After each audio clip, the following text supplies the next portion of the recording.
Yo, Rob, what's going on, man?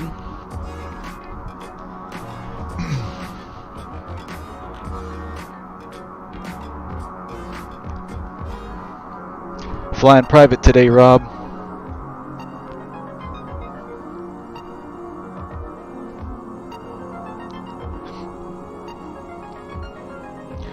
First jet flight I've done in a while, and first IFR flight in a while on the channel, so we'll see how it goes. I've been familiarizing myself with the CJ4 the past 2 days. Hopefully I can get it off the ground. About time we got an upgrade from the Cessna.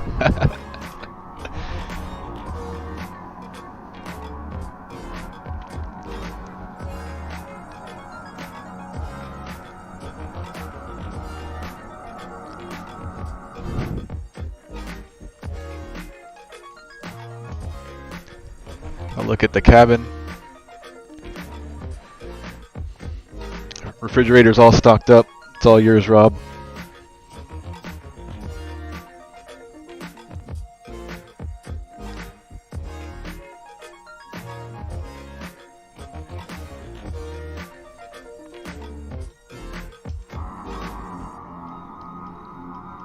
Alright, we'll wait a couple minutes, see if a couple people jump on here, and then we'll get started. It's going to be about a 3-hour ride to Miami.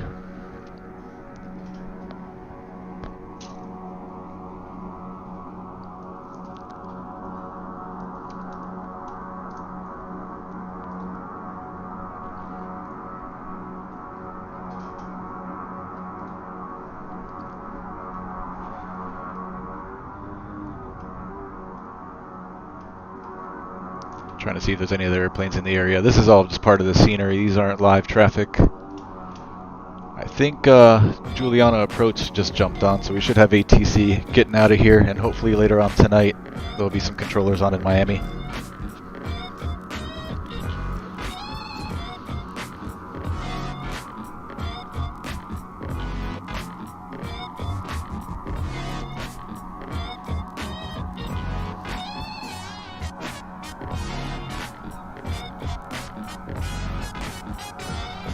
Alright, 2 more minutes and then we'll jump in the cockpit and get her started.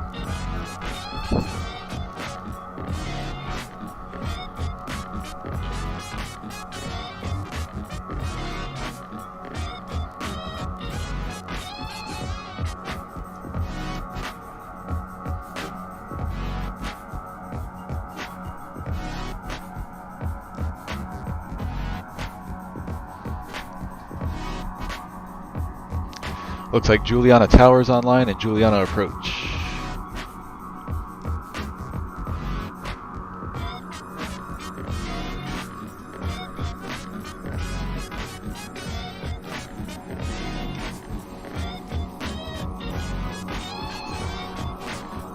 Alright, here's a look at our route and sim brief. About 3 hours and 10 minutes to Miami. We'll be cruising at flight level 400, 40,000 feet. We'll be starting off down here at St. Maarten. We'll be flying the Motor 2 departure. We'll climb runway heading, climb up about 400 feet, and make a right turn out to Motor, and then as filed. And this is what the route looks like all the way up.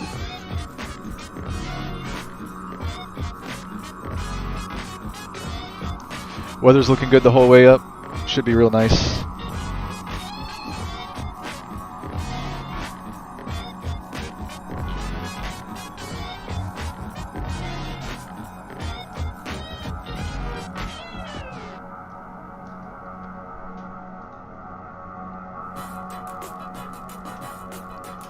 Alright, let's hop in the cockpit.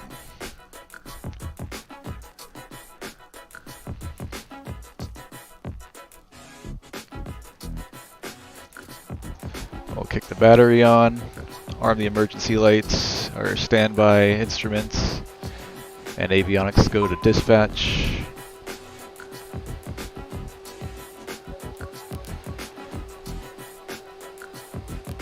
We'll set our position here, the FMS for GPS, and let's clear this out.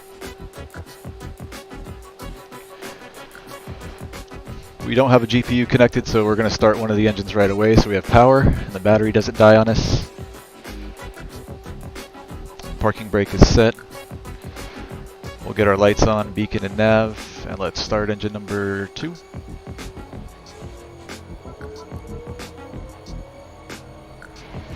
See Horizon N2, Horizon N1, and shortly after we should see ITT.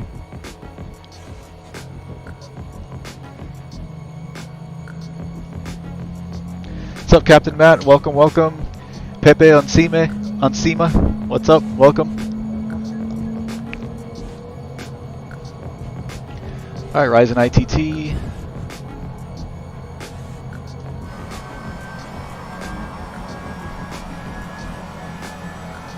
Welcome, guys. Hope you all are having a great day so far.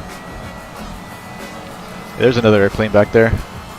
Showing up as a King Air, but I doubt he's in a King Air. Maybe, though.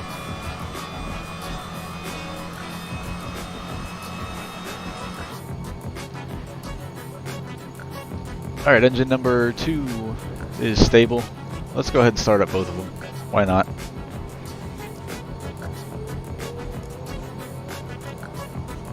Alright, N2, N1,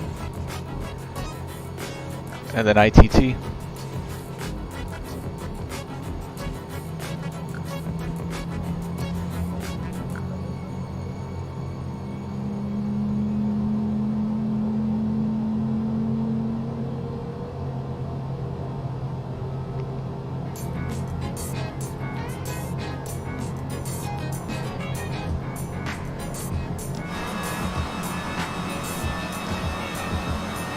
Here, let's turn off the music so we can hear those engines.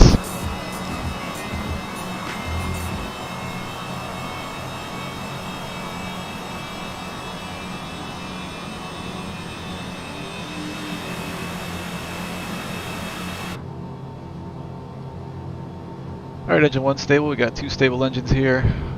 We can turn on our avionics and get some AC flowing through here.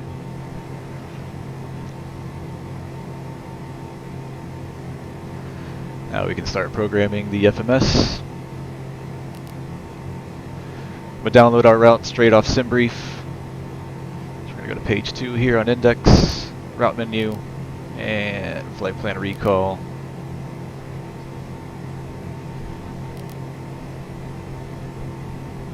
I do have a link down in the description to the SkyVector if you want to take a look at our route if you missed our briefing a couple minutes ago. Pretty straightforward flight, almost direct to Miami. We'll be cruising at flight level 400. Should take us about 3 hours and 10 minutes to get there.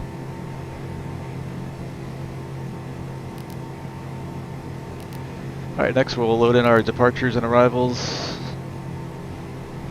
We'll be flying the motor 2, juice transition, departing runway 10.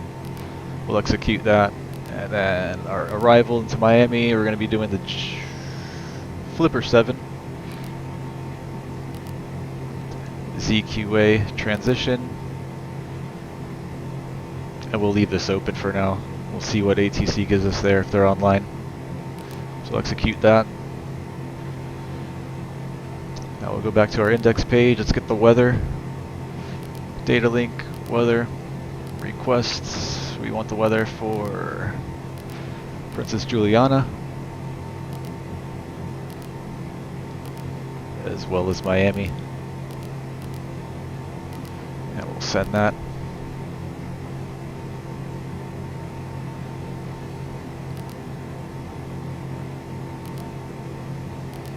Alright, here's the METAR for Princess Juliana.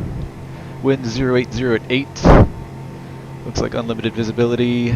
Showers in the vicinity. Few clouds. 1,800. Temperature 27. Dew point 21. QNH 1018.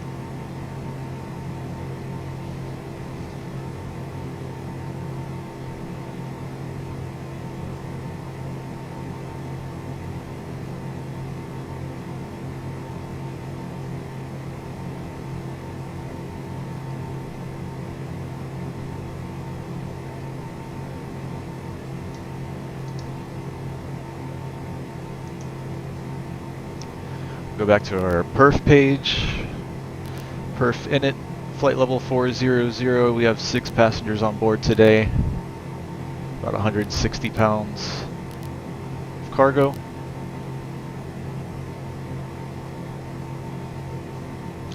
Go to our takeoff page. Winds 080 at 8. Outside air temperature 27. And our QNH 1018, let's convert that over to inches of mercury. Pull up Google here, QNH. Inches of mercury, what was it, 1018? 1018 converts to 3006.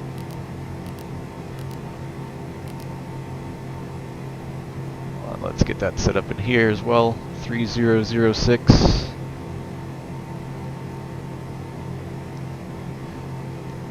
1, 2, and 3 times.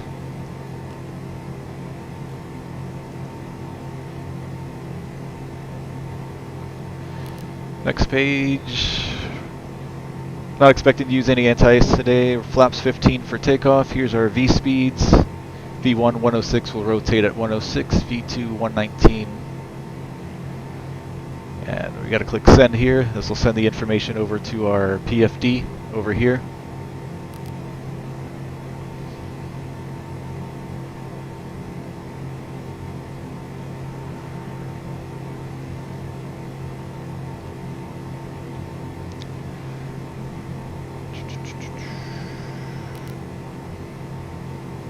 Alright, we've got 2 juices in here. We can clear out one of those. Let's just take a look at our route here real quick. Everything looks good there. Let's look at it on the MFD here. Let's switch this over to plan mode. And then we'll jump down here to MFD Advance. Let's zoom this in a little bit. So I'm looking at our route here, just making sure there's nothing funky going on. So we're going to depart straight out, 400 feet. We're going to make a right turn direct to motor and follow this all the way up.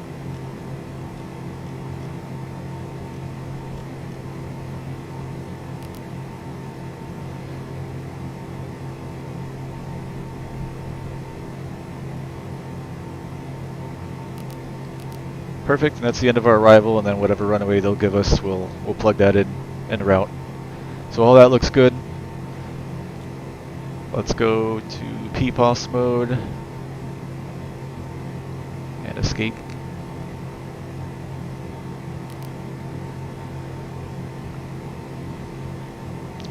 That's it, let's run some checklists real quick.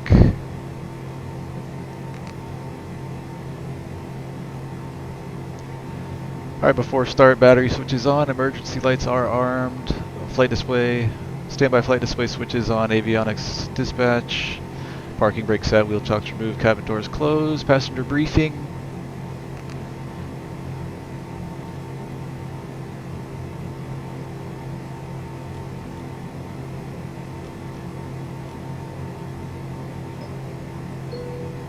May I have your attention, please? We'll do that one, then we'll do takeoff This along. time, please comply with the 4 people in the chat, welcome everybody. Smash that like button if you can for me. See if we can get some more people in here today. First jet flight in a while, and first IFR flight in a while.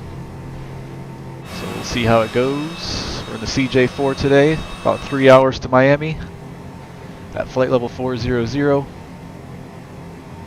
May I have your attention, please? Welcome aboard the Citation Alright, let's keep running through these checklists here. Passenger briefing complete. Your flight crew seatbelts secured, exterior lights. At this time, please refer to the We're all good for now. card located near your seat for important ICAS checked, safety-related FMS is set, climate control Smoking is prohibited is or on. considered We've already done all this, so we're just going to run through it. Boom, boom, boom. All that's good. prohibited in the lavatory at all times. Alright, avionics on, climate control is norm, passenger lights on, trim. Let's set that right in the middle of the green here. Flight controls, let's test those. Aileron left, aileron right, elevator up, elevator down, rudder left, rudder right. Flight controls are all good. And secure. Seats must be in the upright and outboard position. And your Speed headrests brakes or instructions are down. located near your seat. Flaps, we'll set those to 15.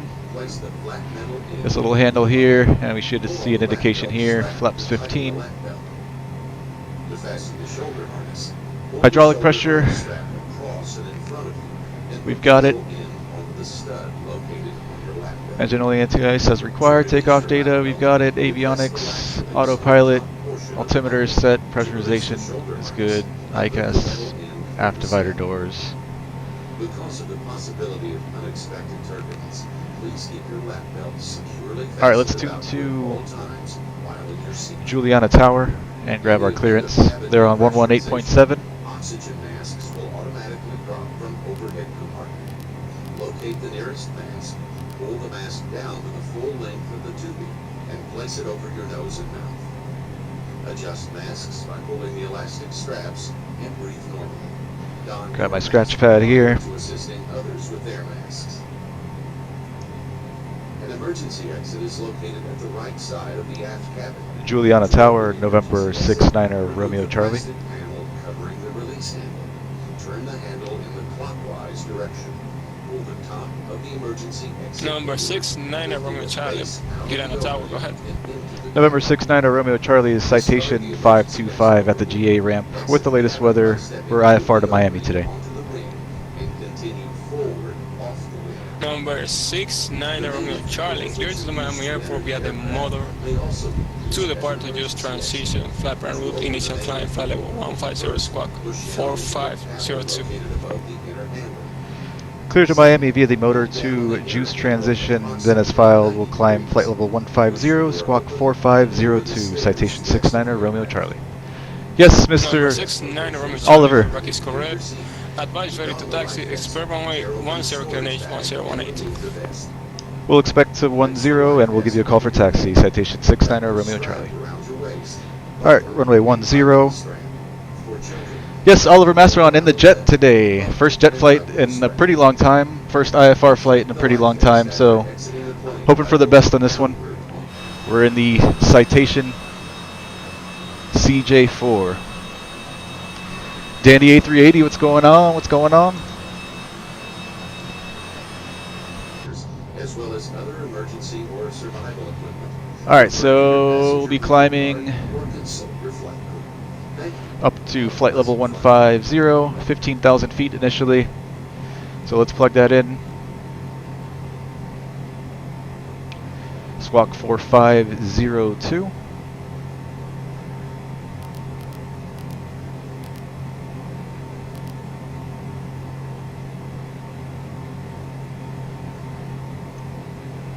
He didn't give us the departure frequency, but Juliana approach will be on 128.905, so we'll get that on standby. 128.95 here on standby.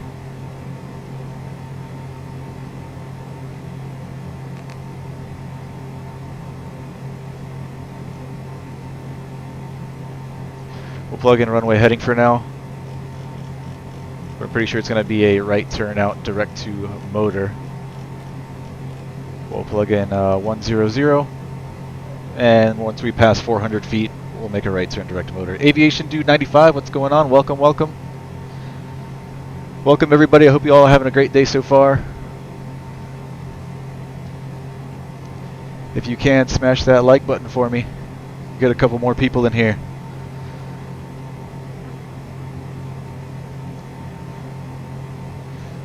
Alright, we did before taxi checklist already, I believe. taxi checklist. That's the exterior lights. We'll go ahead and get those on. Let's get on our taxi light. Seatbelt lights are coming on. May I have your attention, please? The captain has turned on Brakes the applied, seatbelt hold, sign. brakes released. Brakes, we'll test those. Nose wheel steering check, flight instruments check. Thank you. Oh, that looks good.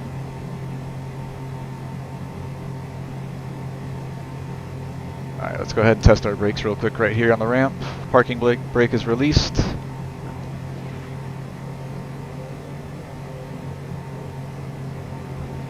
Brakes are good.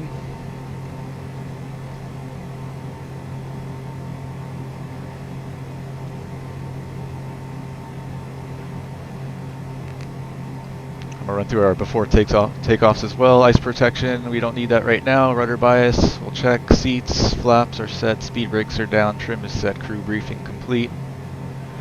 TCAS, T-A-R-A, we'll do that when we're holding short. Radar, not yet. GA button, we'll hit this. This will activate our flight director. Battery amps should be less than 20, we're good there. Ice as required, pitot heat. And exterior lights.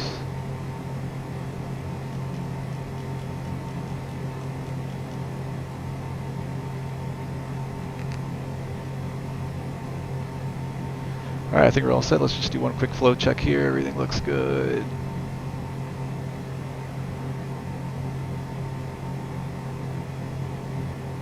Alright, we are ready to taxi.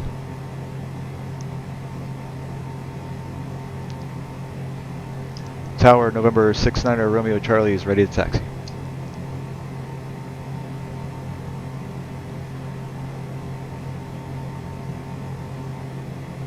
Number 69 Romeo Charlie, runway 10, taxi to holding point Alpha, advise ready for departure, QNH 1018. 10 to holding point Alpha, and will advise when ready for departure, November 69 Romeo Charlie. Alright, brake is released.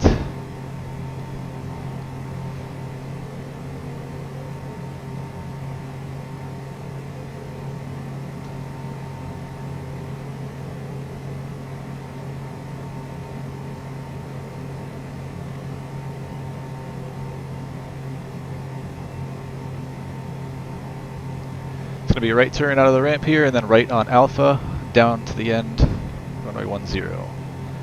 We're clear out left. Nice JetBlue A320 parked over there. We're clear out right.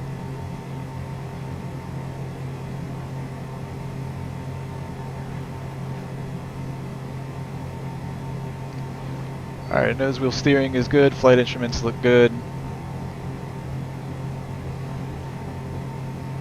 Do a rudder bias check real quick.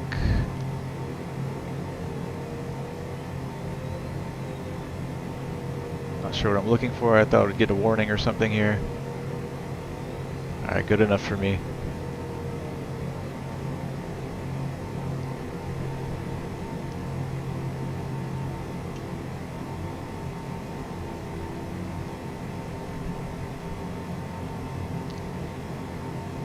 Alright, holding point Alpha. We'll stop here just short of the line.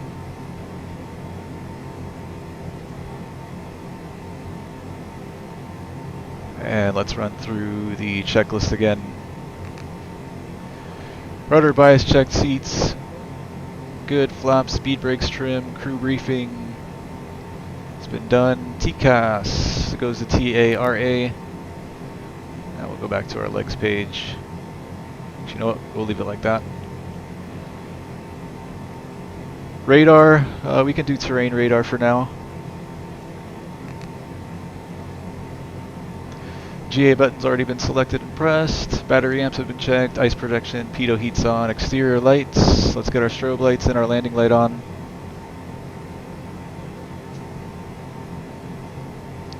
Now we're all set to go.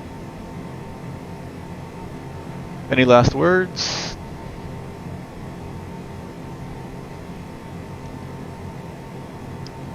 Tower, November 69 Romeo Charlie, holding short, runway 10, ready for departure. Number 69 Romeo Charlie, wing 080 at a runway 10, clear for takeoff. Clear for takeoff, 10, November 69 Romeo Charlie.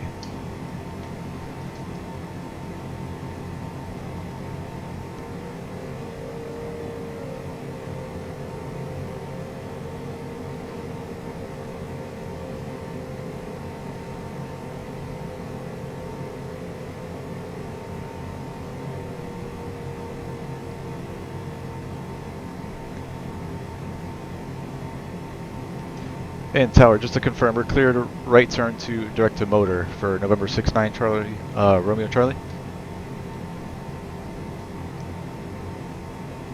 Number 69 Romeo Charlie, yes, you can continue to start until using you're gonna contact approach, so you don't gonna have any problem with that. Roger, November 69 Romeo Charlie, thanks. Alright, we're cleared out right. I wasn't sure if we're supposed to fly runway heading or just fly the departure, but it looks like he cleared us for the departure, so we're good there. Alright, here we go. Full power.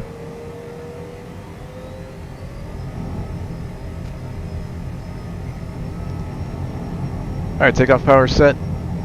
And achieved. Engines green. Airspeed's alive.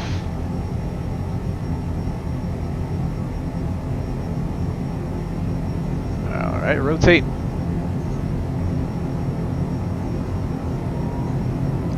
Positive rate gears coming up.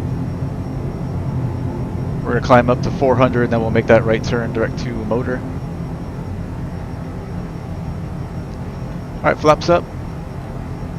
And yaw damp on. And right turn. And we can set our throttles to the climb detent.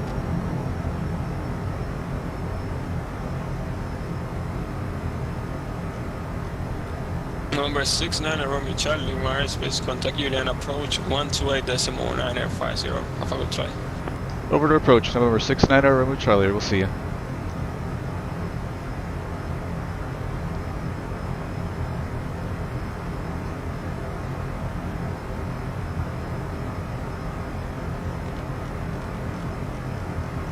We'll fly heading mode for now.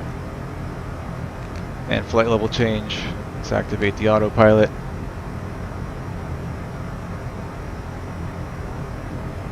And let's go over to departure.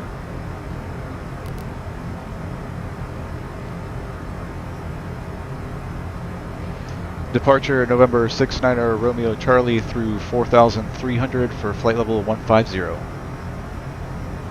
Number 69 Romeo Charlie radar contact passing 5,000, climb flight level 150 direct to Juice.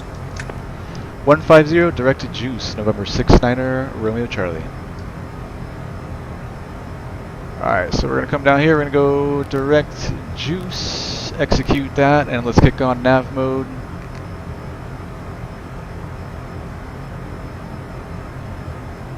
Did that not work? Direct Juice, execute. There it goes.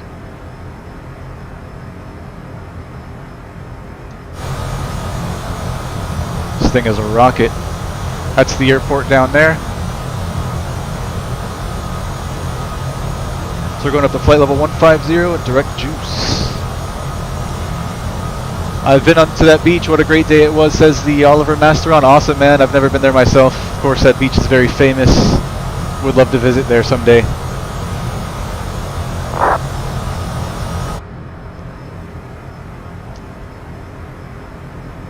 Alright, let's get our speed up to, let's do 240 for now.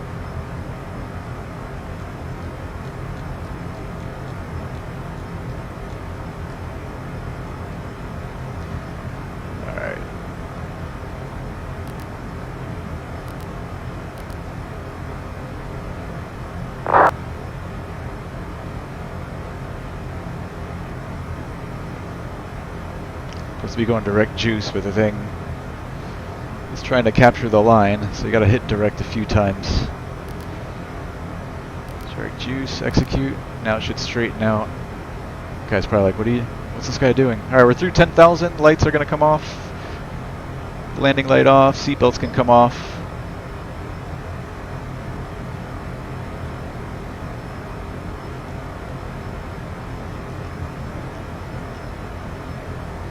Number 6 Romeo Charlie from airspace and horn center is closed. Monitor Unicom 122 Buenos, see ya. Over to Unicom, November 69 Romeo Charlie, we'll see you. Alright, that's it for ATC for now. Let's go to 122.8. Which is the advisory frequency on VATSIM.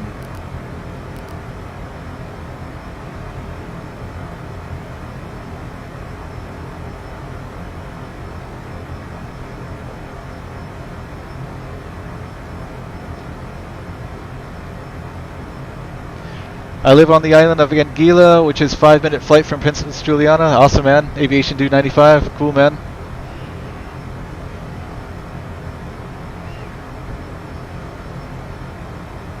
Altitude. Alright, leveling off at flight level 150. Let's continue it up to flight level 400, our cruising altitude. Going up to 40,000.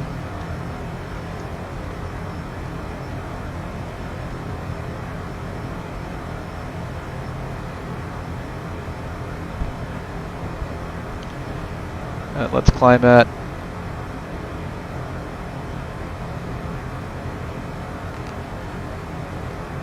Let's climb at 280. Actually, let's go up to 290.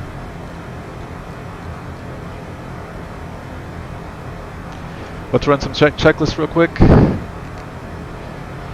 Takeoff, we did all that. That's all good. After takeoff, gears up, flaps up, throttles to climb, yaw damper is on, autopilot, ice, and lights. Landing light, pressurization, altimeters. Okay, we're through, I think, 5,000's transition altitude out here. So we can go to standard 29902.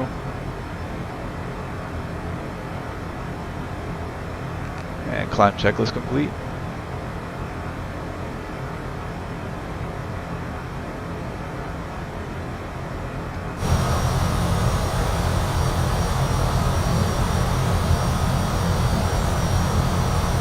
You can still see the airport back there. It's this strip right here.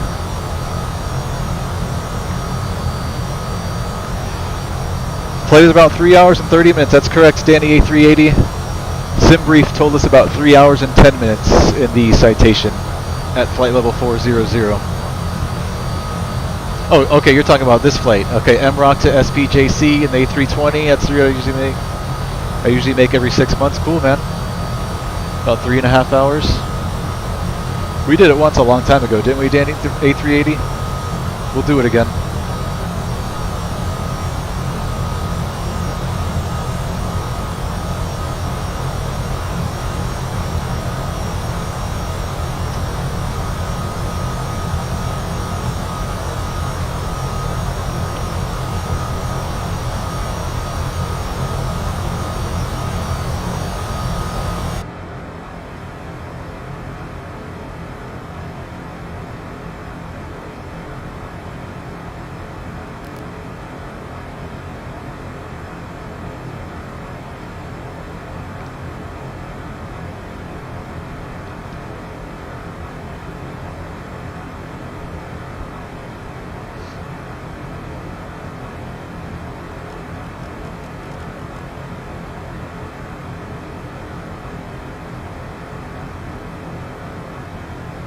A lot of buttons in this airplane, but it's pretty much straightforward to fly.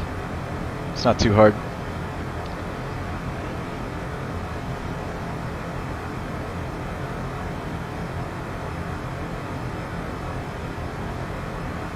Let's kick the tunes back on.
Weather should be good the whole way up.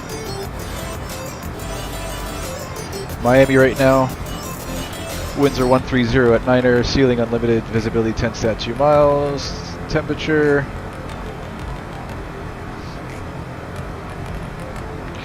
It's in Fahrenheit. 81 Fahrenheit, dew point 70 Fahrenheit, altimeter 3001.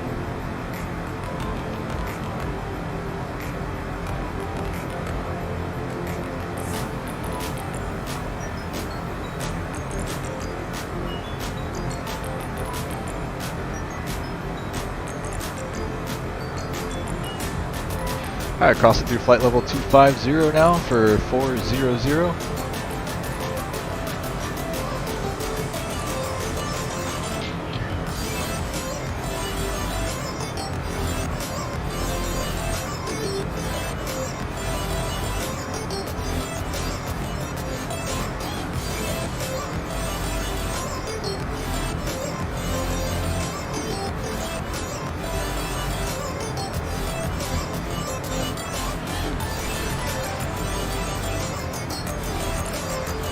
AV625 is the flight number that used to make that route, and I have to make a stop at MPTO. But it'll be cool that you recreate that route operated by Alaska, or LCSA.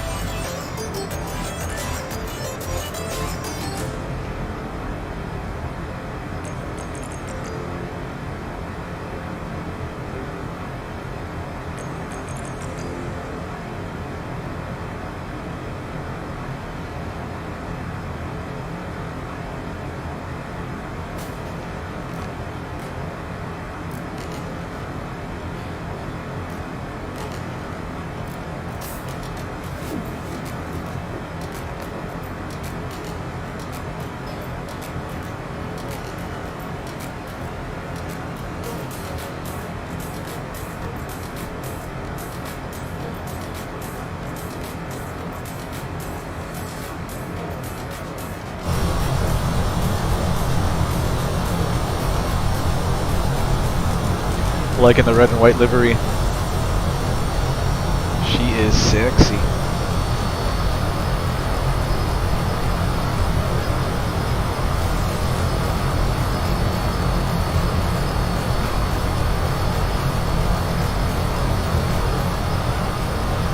It was Costa Rican airline, then TACA bought it, and now is Avianca. I remember when all that happened.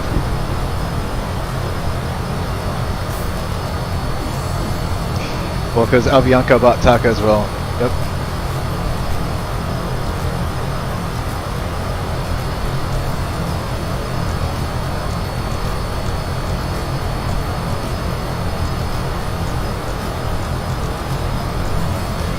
That's pretty cool with the islands down there in the mountains. I don't know how well you guys can see that.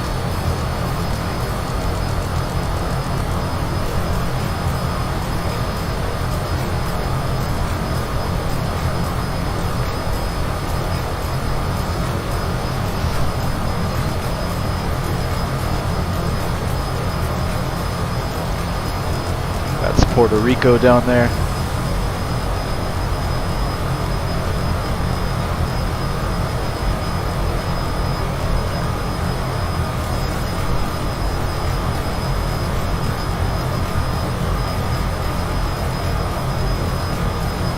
Actually, Puerto Rico's a little bit further.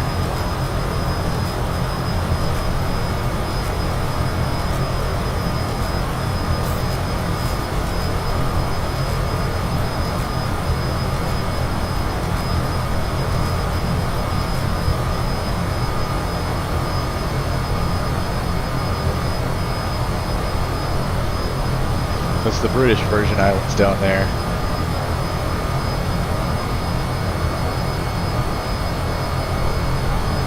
Charlotte Amalie is one of the names of the islands. Coral Harbor, Road Town, Spanish Town. Those are the names of the islands down there, that little chain of islands. A little bit further up.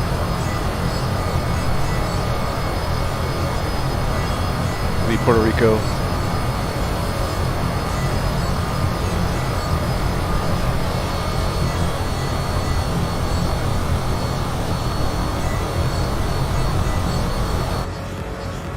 Alright, through flight level 335 now, flight level 400.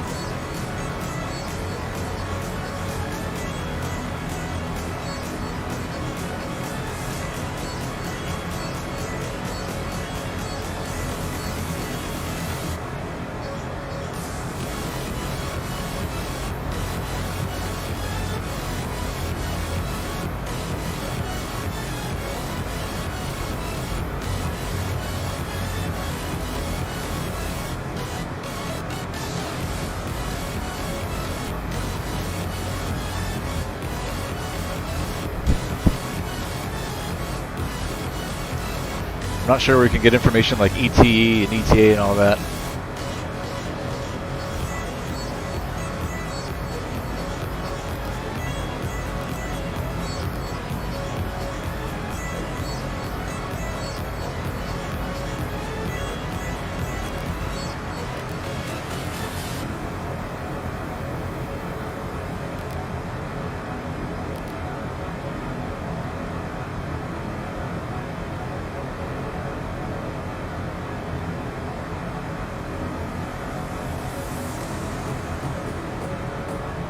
This airplane has a chart function. If you actually have a Navigraph account, you can pull up your charts here on the MFD. I'm not subscribed to Navigraph, so we can't do that here right now, but Working Title has implemented that really cool feature.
Alright, through flight level 385 now, 400, 1,500 feet to go.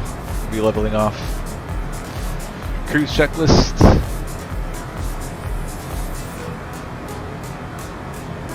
Let's wait till we level off.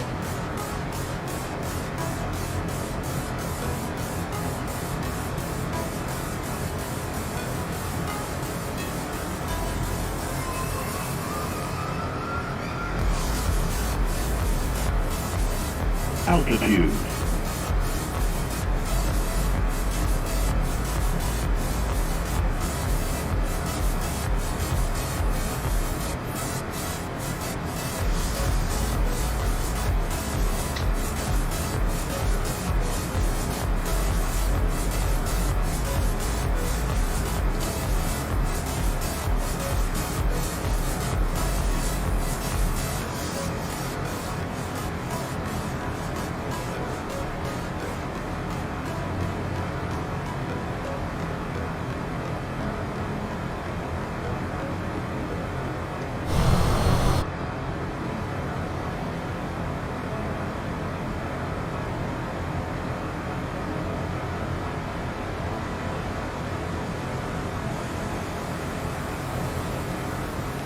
You guys really like the jet flights, huh? When I'm flying GA, nobody comes up in here. Everybody loves the jets. Alright, leveling at 400.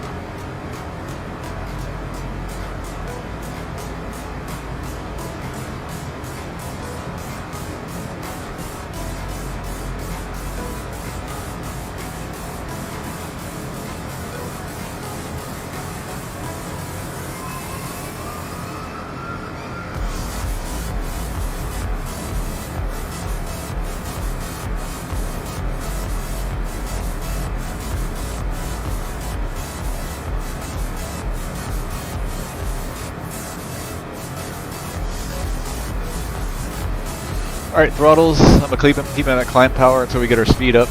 We're going kind of slow right now. Pressurization, we're good. Ice protection as required. Cruise checklist complete.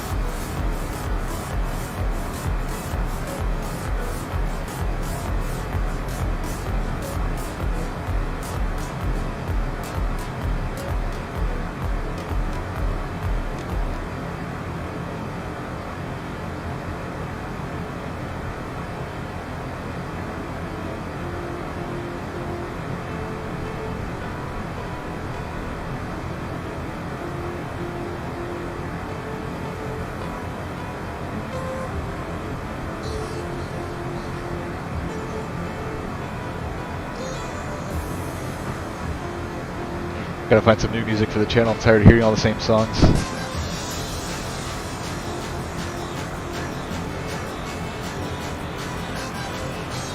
This is just random royalty-free stuff on SoundCloud. It's the same like 3 or 4 checklists we always hear. I mean, checklists, playlists that we always hear the last few flights. All right, let's see if Miami ATC is on. Center was on earlier this afternoon, but I think he logged off. There's a couple controllers in Miami. We might see a few log on later. Yeah, as of right now, there's no ATC in Miami.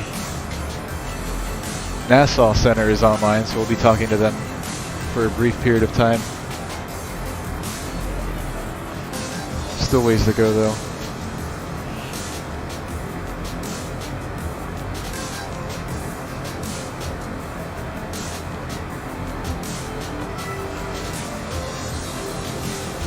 Alright, there's Puerto Rico.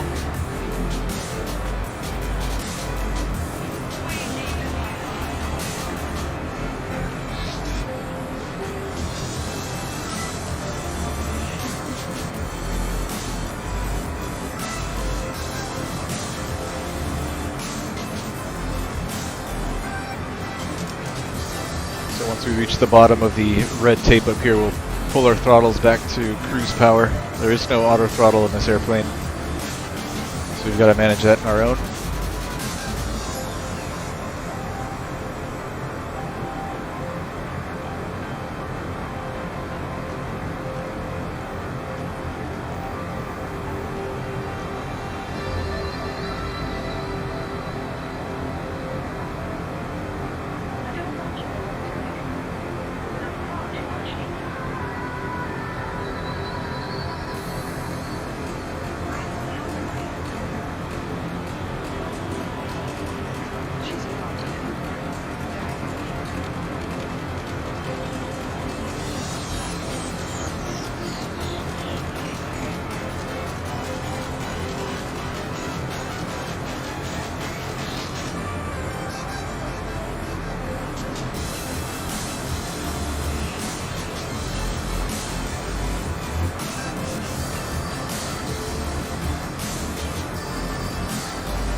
We had planned for a 3-hour and 10-minute flight, but it looks like it's going to take a little bit longer than that, according to Garmin Pilot here on my iPad. We're about 3 hours and 18 minutes out.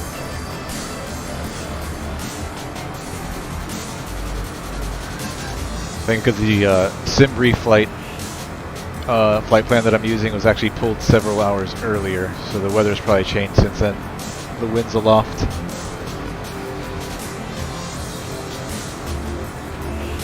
About 3 hours and 18 minutes from here.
Alright, let's pull the power back to cruise.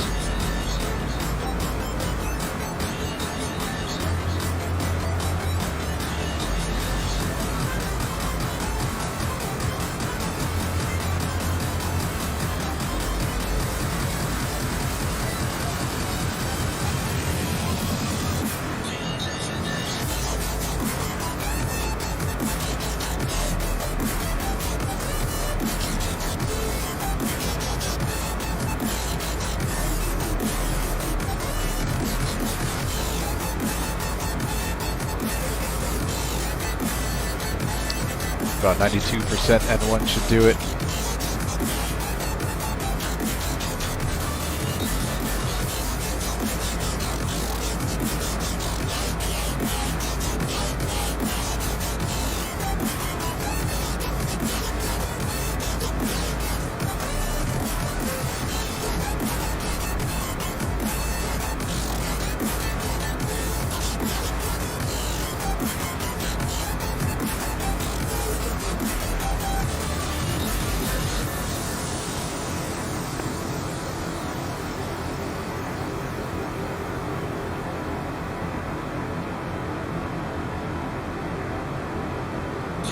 That looks like we're slowing down. Let's bring in a little bit more, maybe 93.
San Juan traffic, JetBlue 8883 for takeoff runway 8.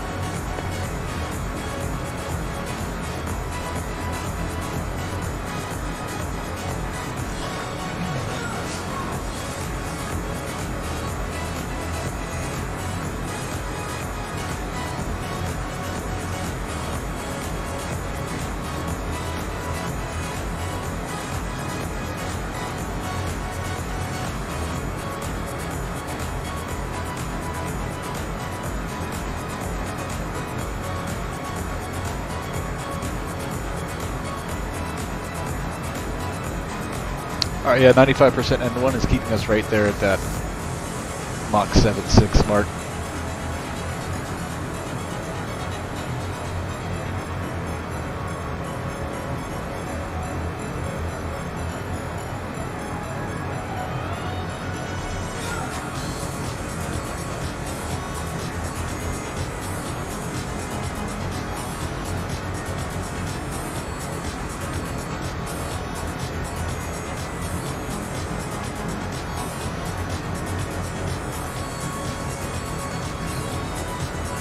I wish you could watch a movie or something in flight. Not getting pulled by YouTube.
That's Luis Munoz, Marine International in San Juan, Puerto Rico.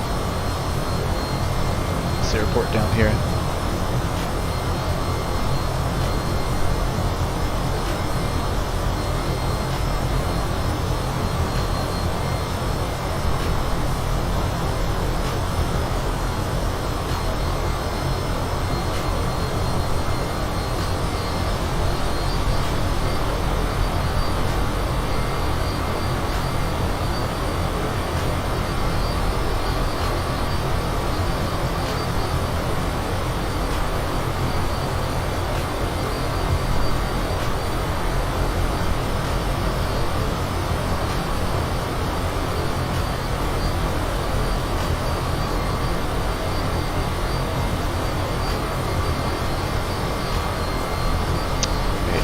SJU Center's online. I'm surprised we haven't gotten a contact me from him.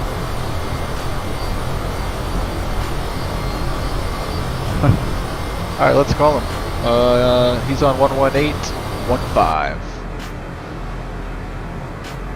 11815.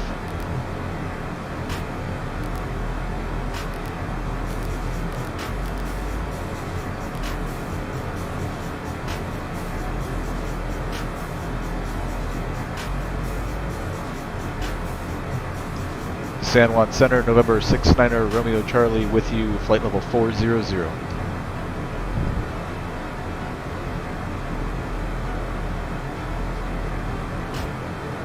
I'm sorry, who's calling San Juan, sir? November 69er Romeo Charlie. Number 6, Romeo Charlie, San Juan Center, radar contact, flight level 400, 20 miles northwest of Julia, location of San Juan. 9er Romeo Charlie. Alright, so we're with San Juan Center. Won't be for too long. We're like halfway through his airspace already.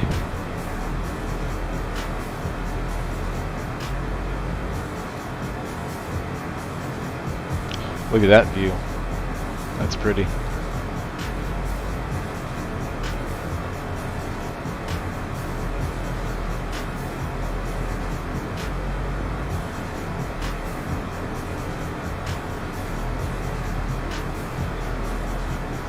Can you put some RHCP? What's RHCP, Danny A380?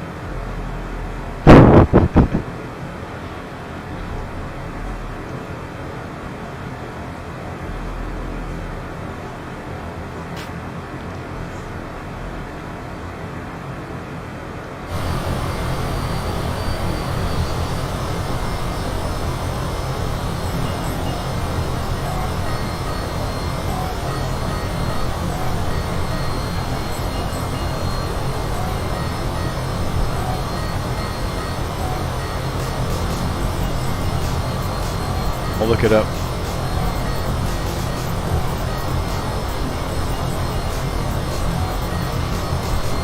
RHCP albums. Oh, Red Hot Chili Peppers. Hell yeah, man. I wish we could without getting pulled from YouTube. I love Red Hot Chili Peppers. Hell yeah.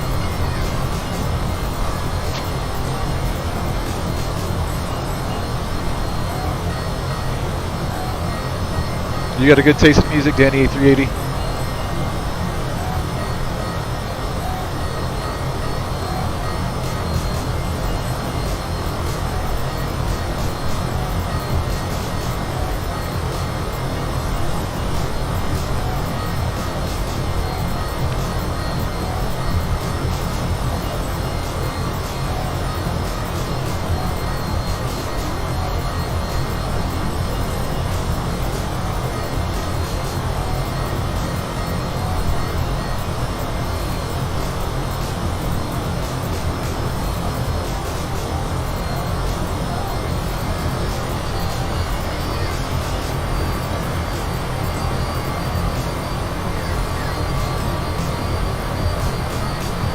Rob's back, what's up? We're gonna make it just in time for the final sets at Ultra.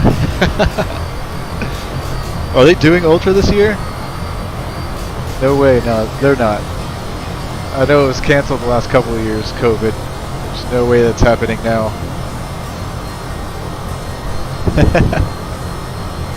Ultra. I've still never been, Rob.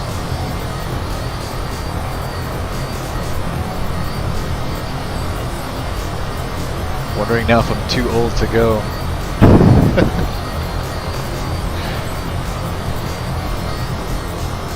Nah, never too old.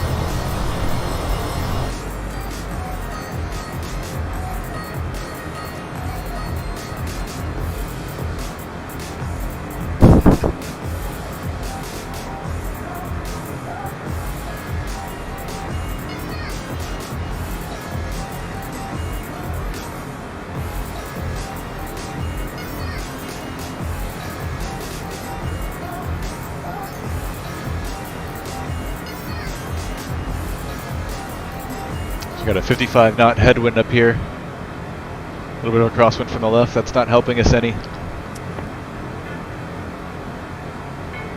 It's going to be a long ride to Miami.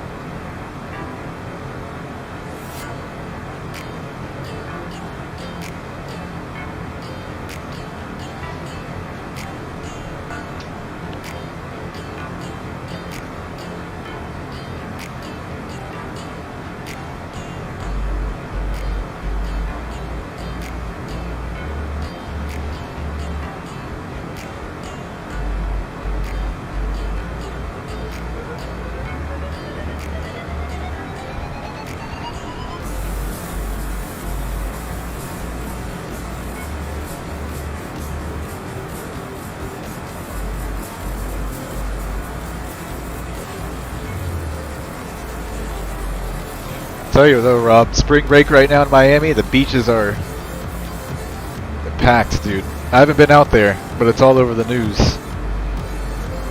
I think it was a couple days ago or last week, Miami declared a state of emergency because the beaches were just overrun by people. Like, it pretty much is like a concert out there right now on South Beach. Weather's been real nice too.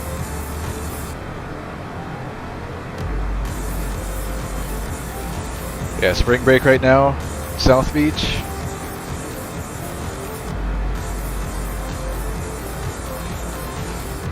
It's even more crazy now that we're in a pandemic.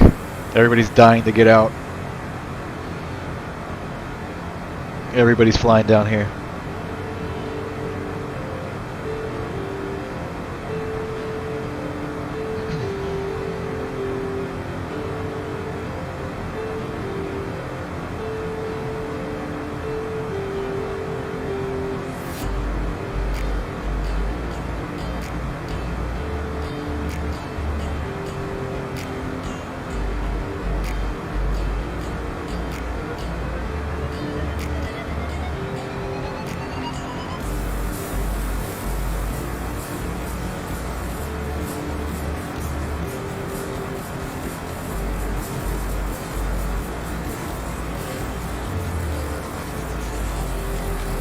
Let's see, I think we're allowed to do that without getting pulled on YouTube. Let's see if we can pull up a video here real quick.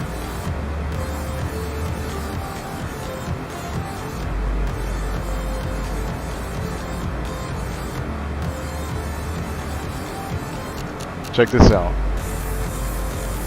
Alright, this was posted 2 days ago by Good Morning America.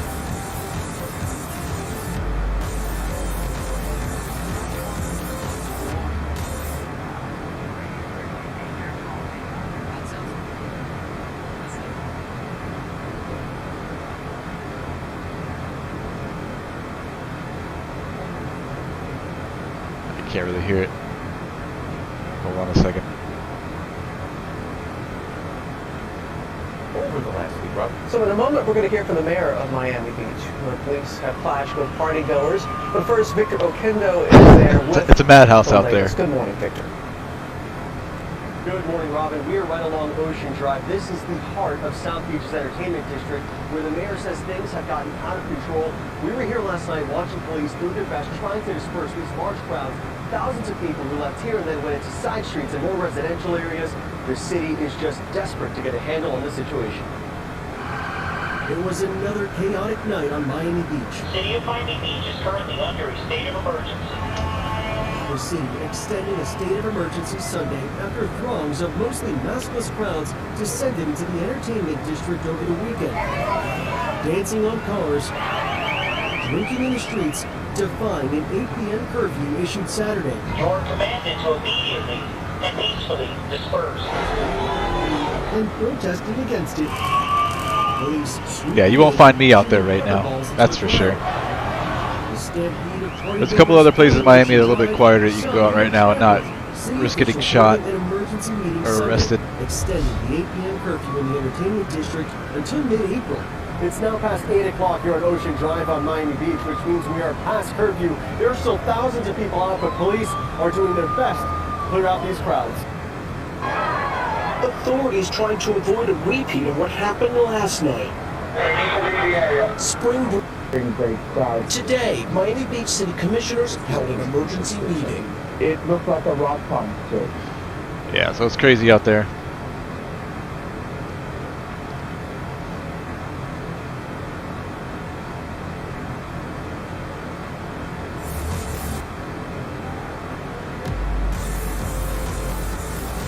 What's up, Captain Matt?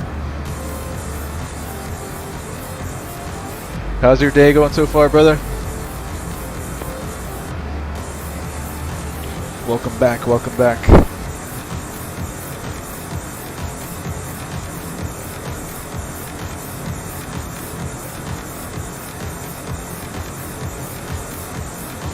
So, Center, Delivery, Papa Romeo Delta 150, direct course. Papa Romeo Delta, San Jose, climb maintain flight level 360. Climb and maintain 360, Papa Romeo Delta, correct NAR. Thank you. Alright, so we'll be at San Juan Center for a little bit longer, and then he's going to send us off to advisory frequency, and then a little bit later, Nassau Center's online. So we'll be talking to them. Hopefully by the time we get close to Miami, there'll be some controllers on at Miami as well.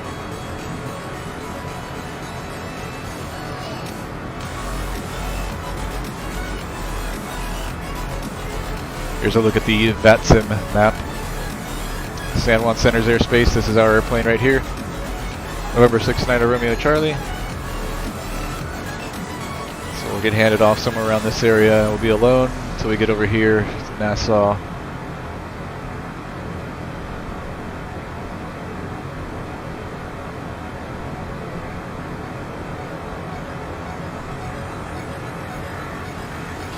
Miami's on almost every single night, though. I wouldn't doubt that they will be on tonight by the time we get there, since we still have several more hours to go.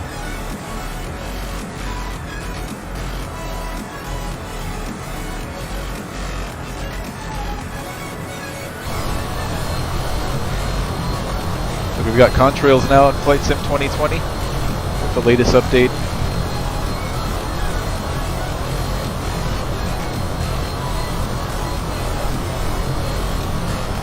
Yeah, sure. Captain Matt, what you got for me? Suggest me something.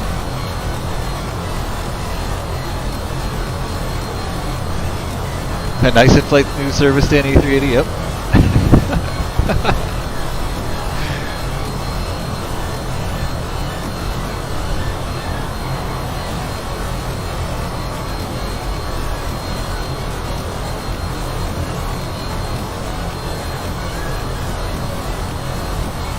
I already have several requests from people. The thing that's holding me back right now is since the latest FS 2020 update, I can only fly in certain areas without my frame rates tanking. Now, I know I'm not the only one who's experiencing this. A bunch of people are. I don't know what Asobo did with the last update, but they broke the sim for many of us. So it's really, I can only fly in certain locations without serious performance issues. Miami area luckily being one of the areas I can fly with decent FPS. Honolulu to Vegas, I'm gonna write it down. HNL to Las.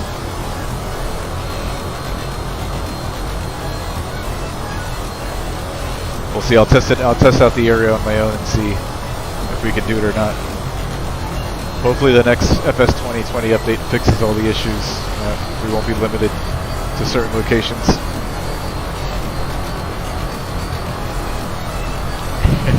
You didn't get your Red Hot Chili Peppers, but at least you got the news. That's sweet.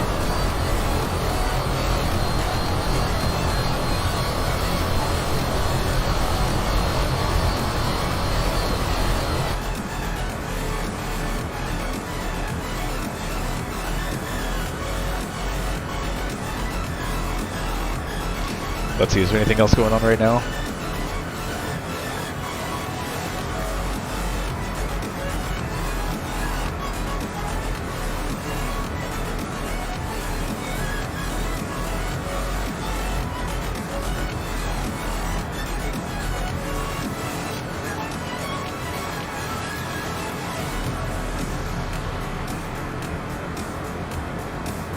The news is always just filled with garbage, man.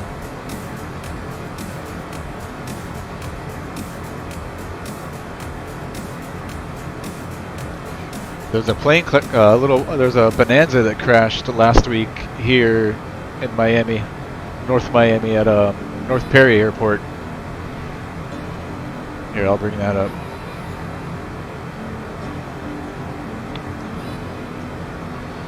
That's about 15 miles north of where I'm at.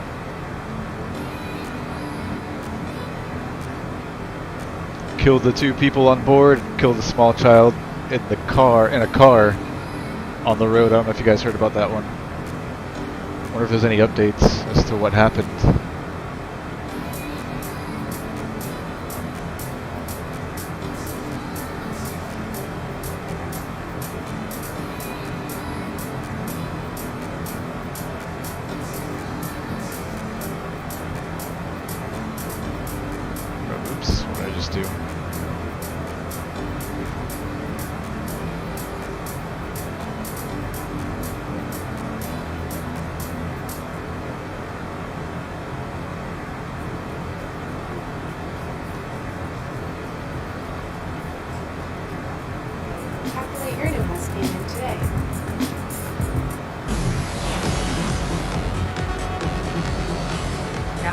fatal flight claims the lives of 2 adults and a child just outside of North Perry Airport. The latest in a string of fiery wrecks in the area. I guess he was on the roads around the crash departure site leg and he tried to make the turn back to the airport. closed Just fell as short investigators of the work to runway remove of all the of the airport wreckage. fence. Today, officials will also start I think he maybe piecing clipped the together power what line or caused something like this that. tragedy after takeoff.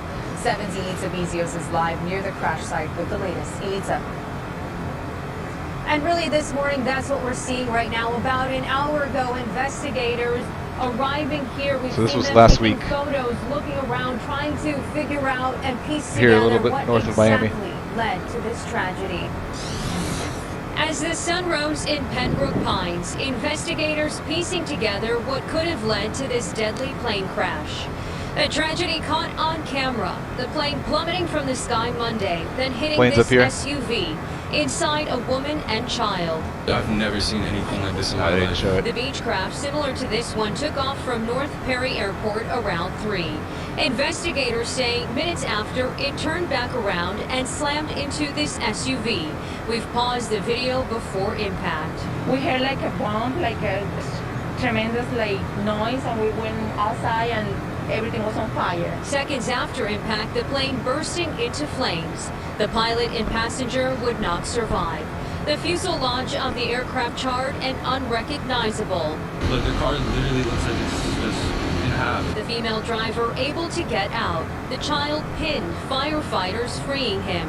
Both were rushed to Memorial We have catering, I'm Regional starving, with serious says Danny injuries. 380. The child would not survive. Refrigerators full of drinks. In the last 10 months, there have been 5 plane crashes around the airport. Frequency change approved. November 690 Romeo Charlie. We'll see May you. 12th of 2020, an instructor and student pilot killed in Miramar. Instantly heard all the sirens, heard the helicopters above. They came instantly. 6 months later, 3 crashes in the span of 3.5 weeks.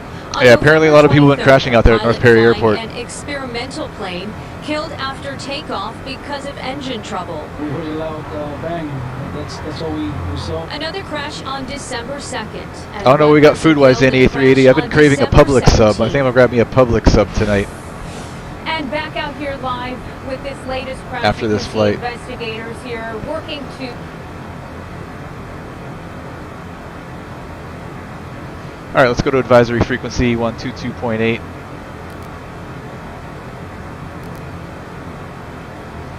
So we get to Nassau's airspace and then we'll contact them.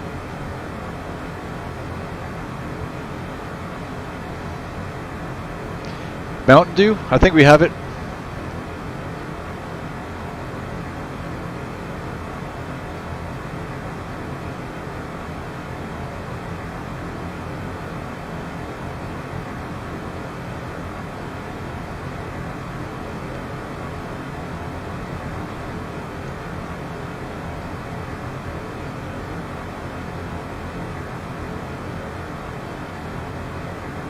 See if we can take a look at the cabin here in the CJ4. See if I can walk around. If I remember how to do this. Oh.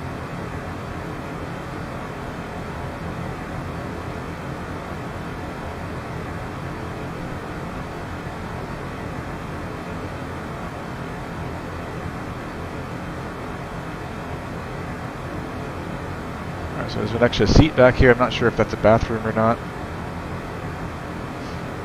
It might be. Let's see, can I walk forward? There we go. A little tour of the cabin.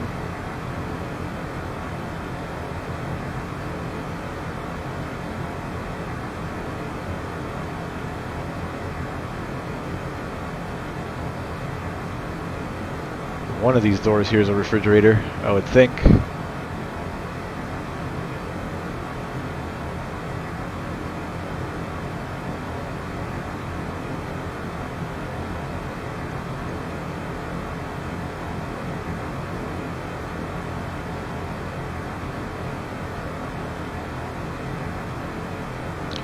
I think these are them. I think these are like little coolers. You put drinks and snacks in.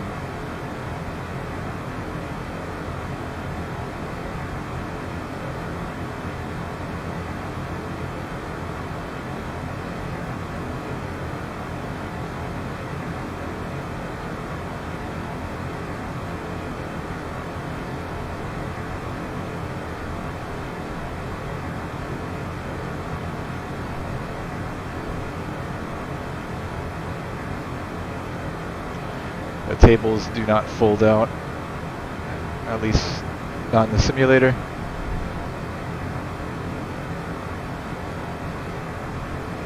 Pretty sure there's tables in there in real life.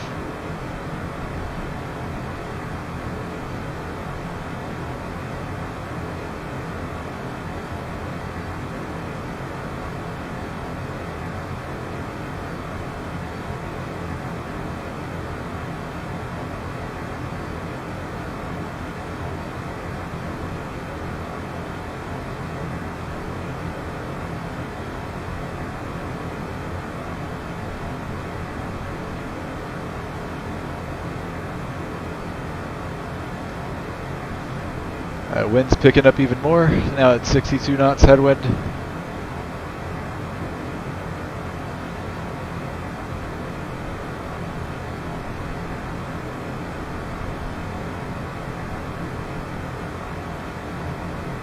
Let's give her just a touch more power.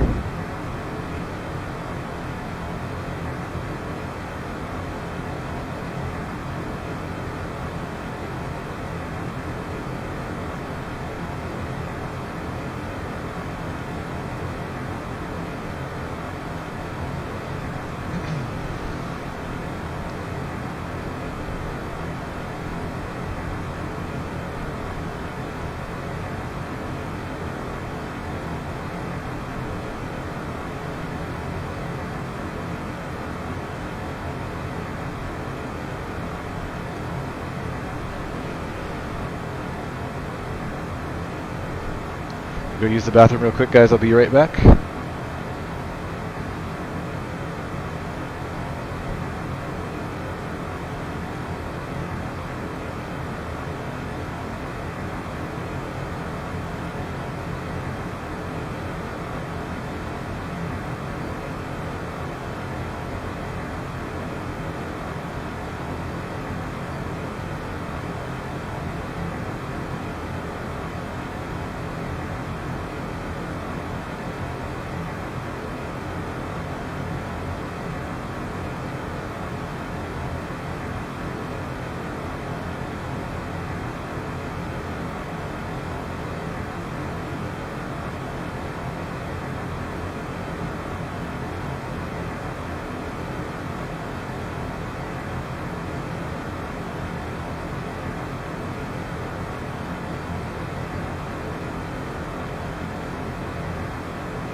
Alright, I'm back.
Danny A380 says, yo, I just noticed that you posted a pic from a flight I requested back in 2017. It was PTY to SJO, or SJO to PTY. It was nice, brought me memories when I was like 13 or 14.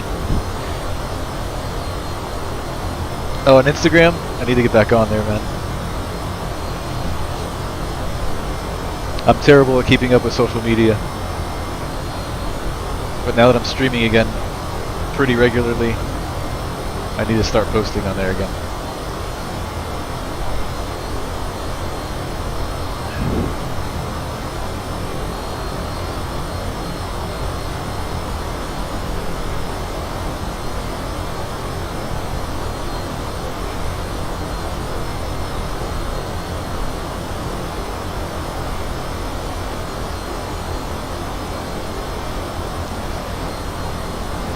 Got about an hour and 58 minutes to go to Miami.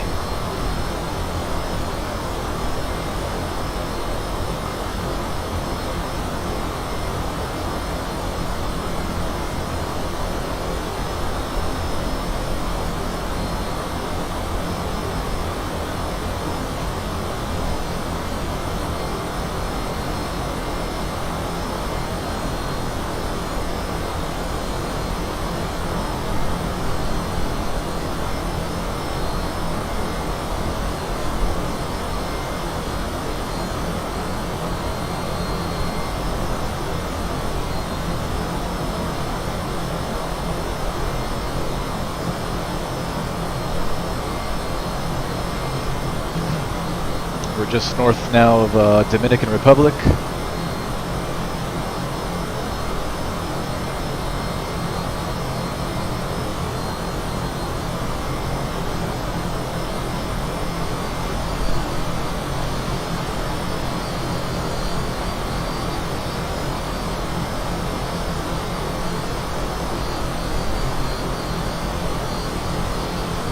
Captain Matt says, hey, I'm going to record my first Infinite Flight vid. After it uploads, can I send you a link on the commentary? Sure, man. Go for it. Love to see it.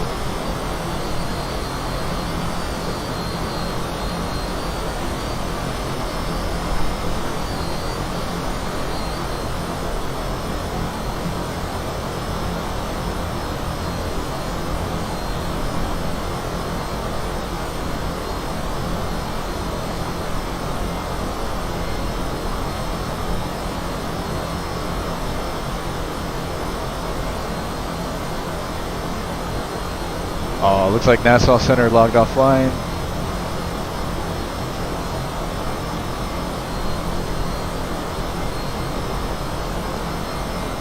Hopefully Miami logs on.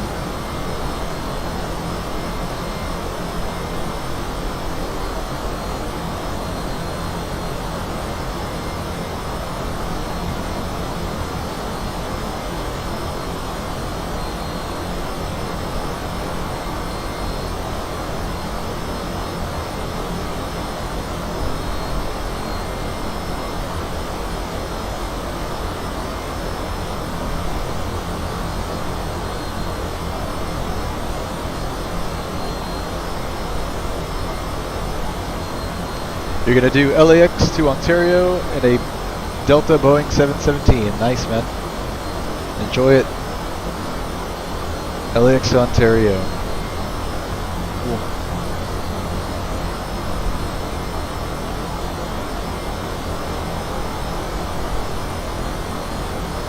I'm loving the red on the CJ4.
Let's get a weather update for Miami.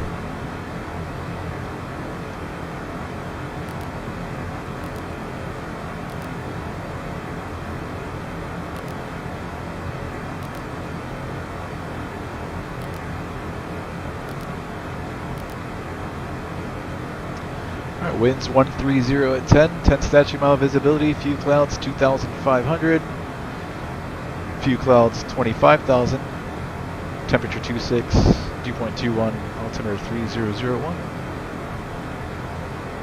Not much has changed.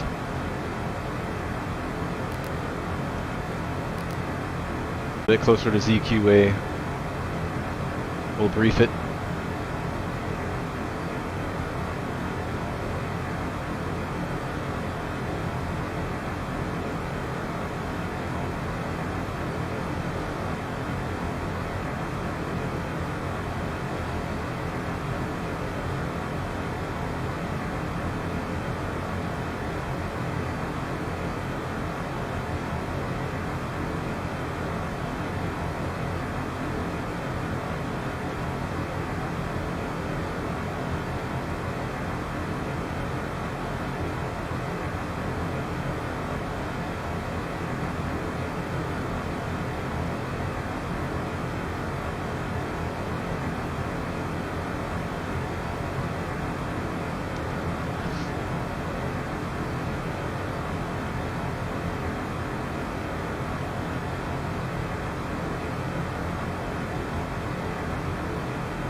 Gonna stream FS 2020 in the future once you get your own laptop, and we'll stream as well. Awesome, Matt. Can't wait.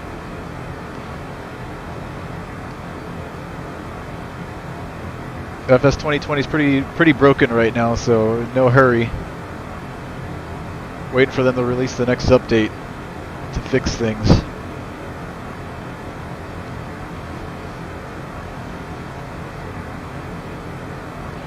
This flight's been going so pretty smooth so far, so pretty thankful for that.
Got about another hour and 42 minutes to Miami.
And lots of ATC online today, at least in the US. Not on our route in particular. Look at all these center controllers online. We've got Oakland Center, LAX, Denver Center, Fort Worth, Houston, Memphis, Atlanta, DC, Cleveland, New York, Boston. I'm not sure the name of that one. Oh, it tells you right there. Moncton and Toronto.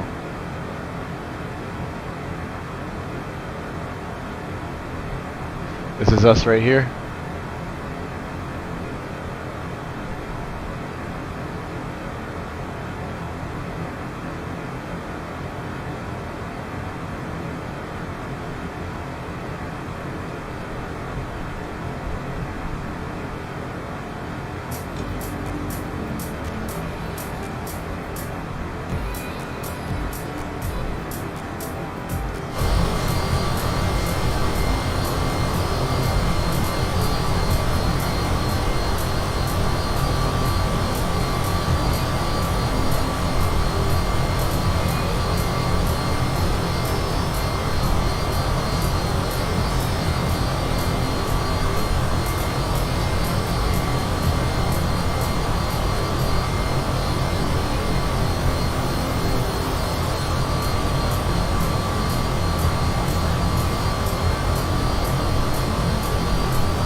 Overspeed warning.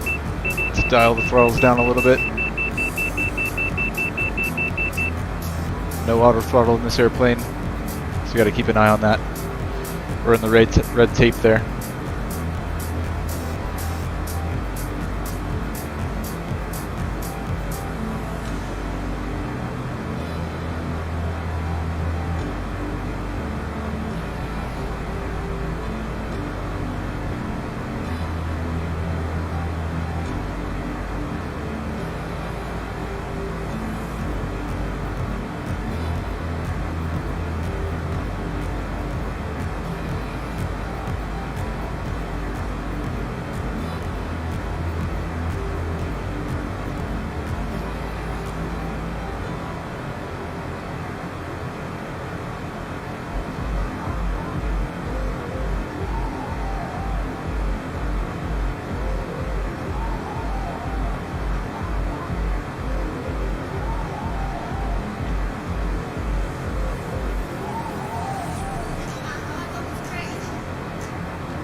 see what those islands are down there.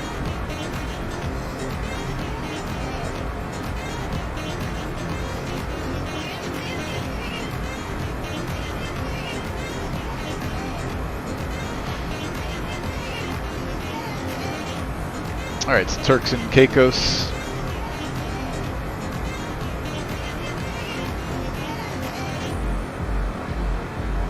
That's Cockburn Town is the name of the islands. I think it's the bigger one there. Cockburn.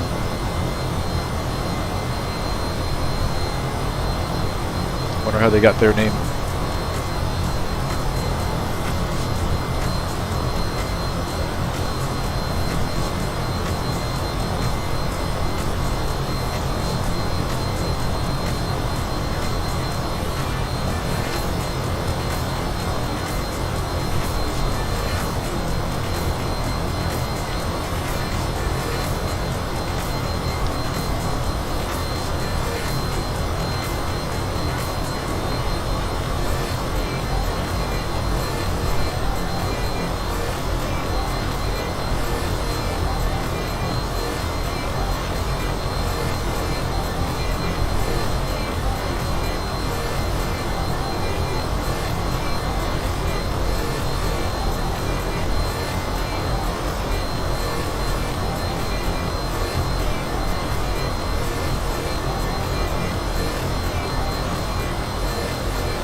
Turks and Caicos down below.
Looks like there's a couple of showers just south of the Keys, just north of Cuba. That's moving out to the southwest. Shouldn't be any factor for us.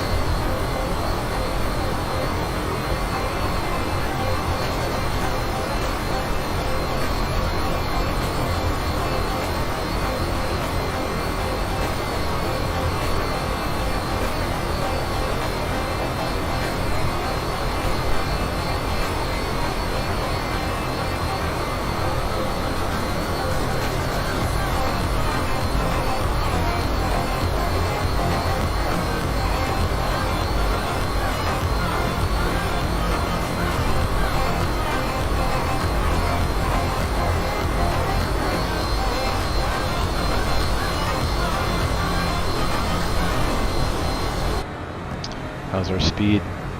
Oh, she's going too slow. Power's coming back up.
Trying to find the sweet spot in the throttle to keep us at Mach 7.6.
I like this one better.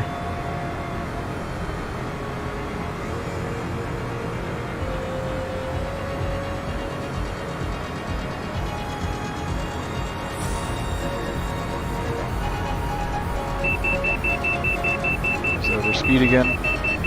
Looks like there's a sudden change in wind.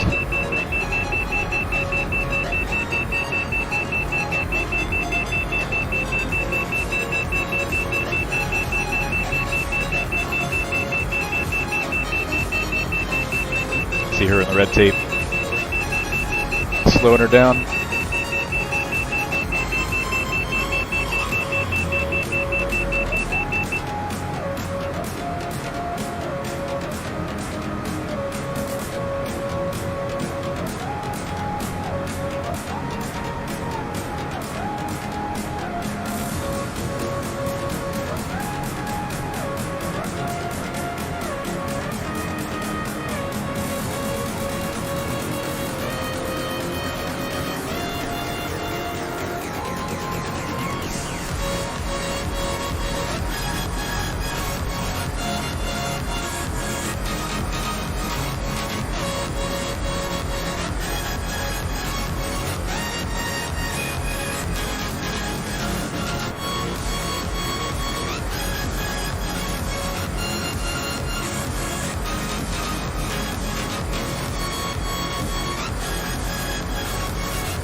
Diomedes Arena, what's up? Hola.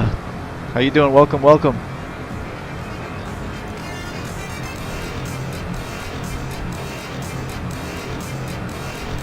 Buen dia, ¿cómo estás? I know a little bit of Spanish. I can understand really well. I don't speak it too well.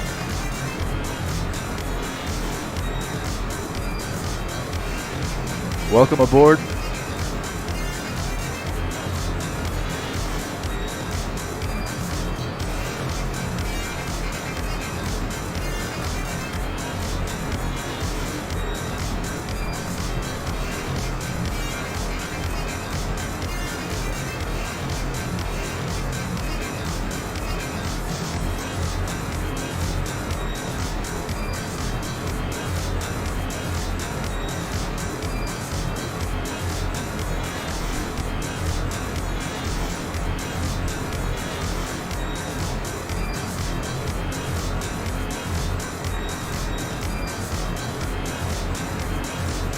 Yo, MSC Gaming, what's going on, man? Where did you go plane spotting the other day? What airport?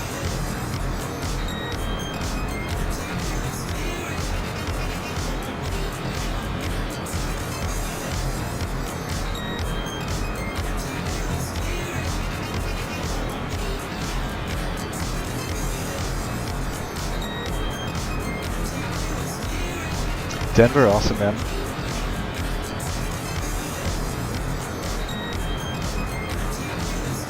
Is there good spots up there around Denver?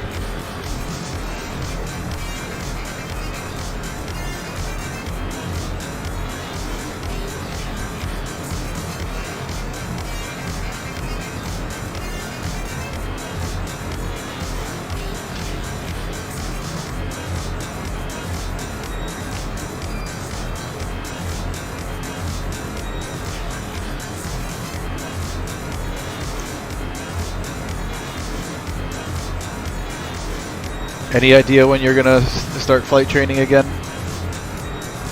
MSC? You're based out of COS, right? Colorado Springs?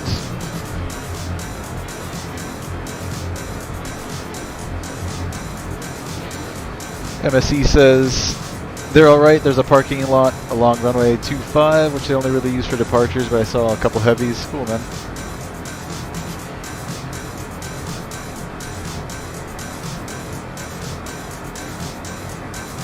Yeah, Denver seems so spread out. I feel like it'd be hard to get real close, but maybe not. Have I ever been to Denver? I have, actually, yeah. Probably almost 10 years ago or so. I've been to Denver once. Visited a buddy up there that used to live down here.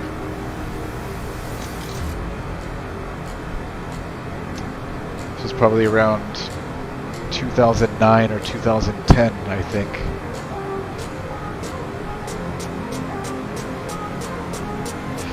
Based out of Centennial Airport, Kappa. I'll have to do a flight over there one day.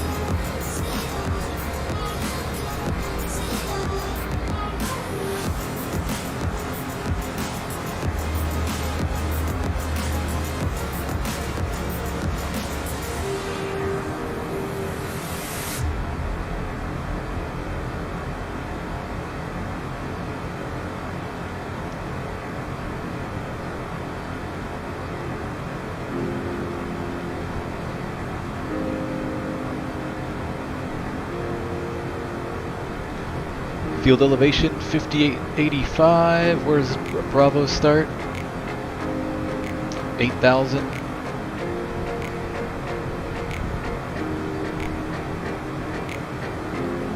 Have you thought about where you want to do your cross countries yet, MSE? Or have you already done your cross countries?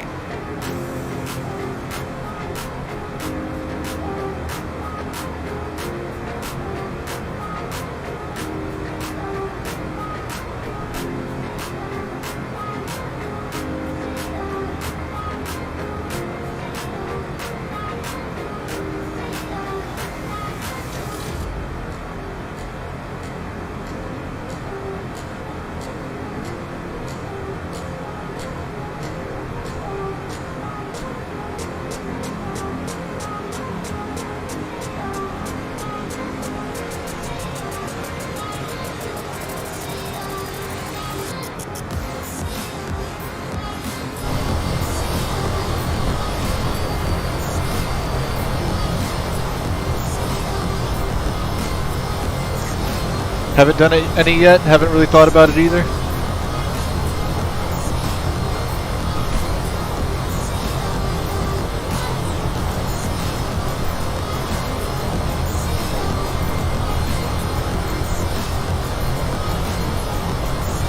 I'll be right back, guys. I'm gonna go refill my water. I'll be right back.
Alright, I'm back.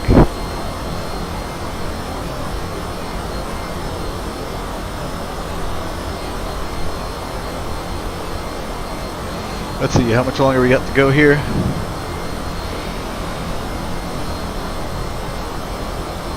About an hour and 17 minutes out.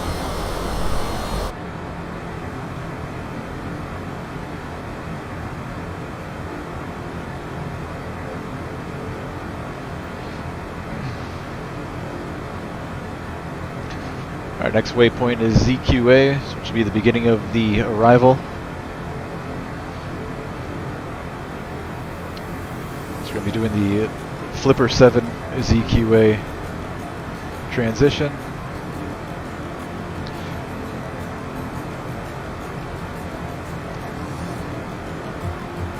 Winds still in Miami are 130 at 6. So we'll be landing to the east. It says here, aircraft landing to the east expect 2000 and 280 knots over Flipper. So we can expect that. That looks like the only altitude restriction.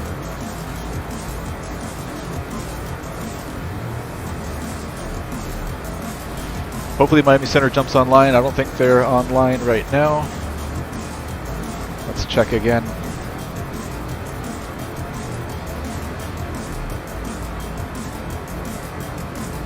Which is surprising because they're on almost every single night. Yeah, no ATC in Miami right now.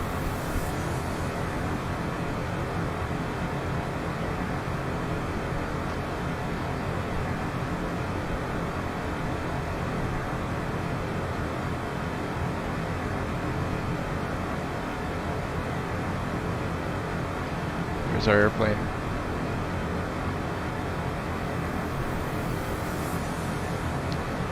Denver Center's online. Oakland, LA, Fort Worth, Memphis, DC, Atlanta, Cleveland, New York.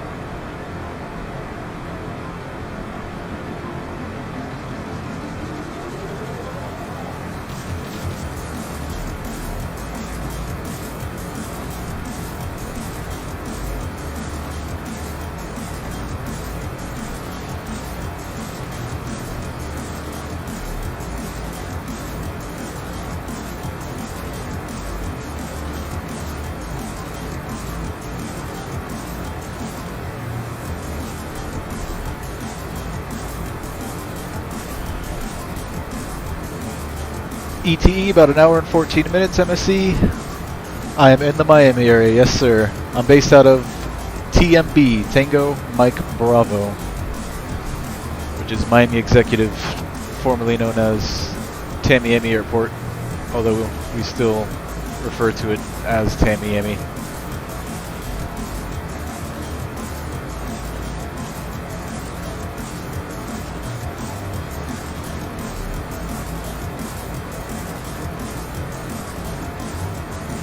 So here's Miami International.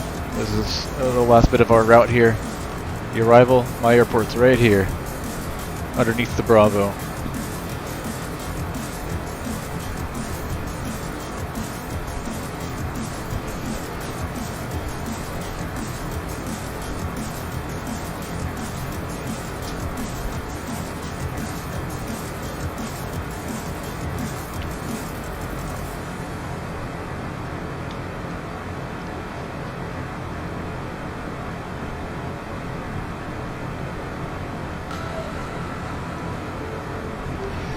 I did my long cross country, departed on Miami Executive. We went up here. I went up here to Immokalee, which is Palm Beach County, Pahokee. Pahokee, I'm sorry. First one was Pahokee, up here, and then down to Immokalee, and then back home.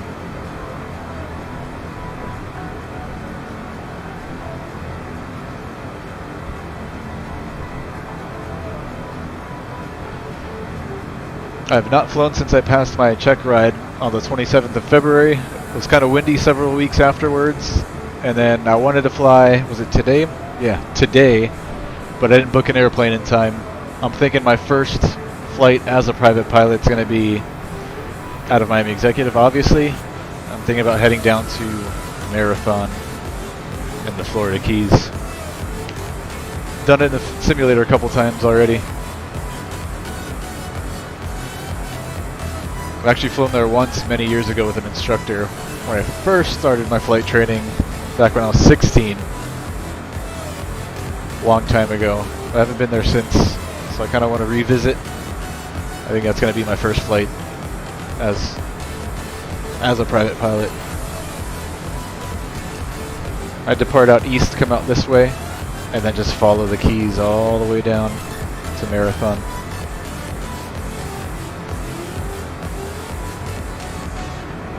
Maybe I'll book that for next Wednesday. Wednesday's the only day for right now that I can really fly during the week. I could fly on the weekends, but the airspace is super busy down here on the weekends. I don't want to be sitting on the ground for a half hour waiting to take off.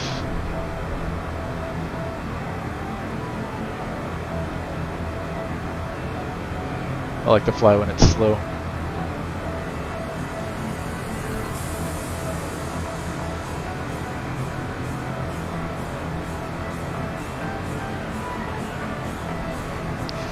Yeah, kind of like what Centennial is to Denver. Yeah, man. Tucked under, right underneath the Bravo there. You gotta be careful. Not to bust any of that airspace.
You guys at Kappa, it's a Class Delta, right?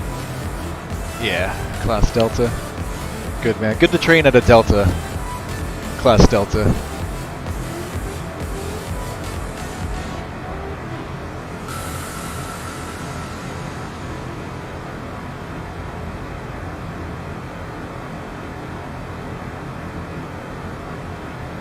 Busy airport, but not too busy.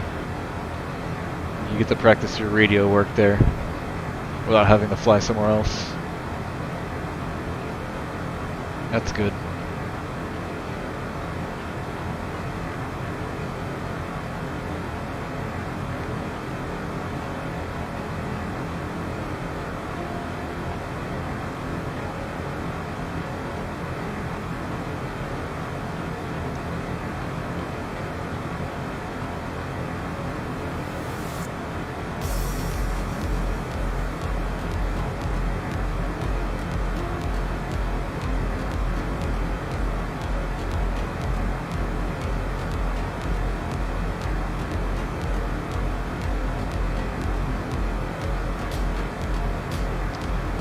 Planning your cross country is going to be a little tricky, man.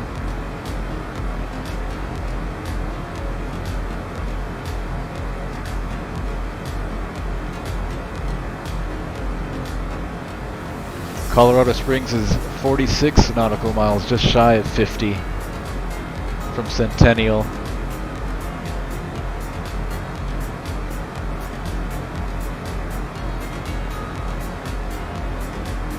So you got to pick two airports. It's got to be 150 nautical miles in total, and at least one of the legs has to be at least 50 away from Centennial. You might have to go all the way around Denver, which is kind of cool.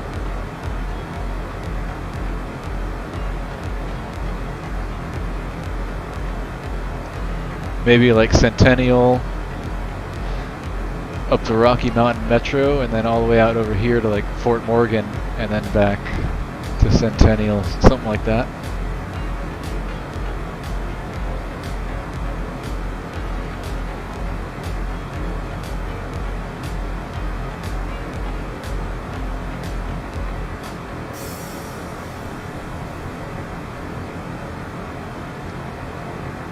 Fly into one of these smaller airports too.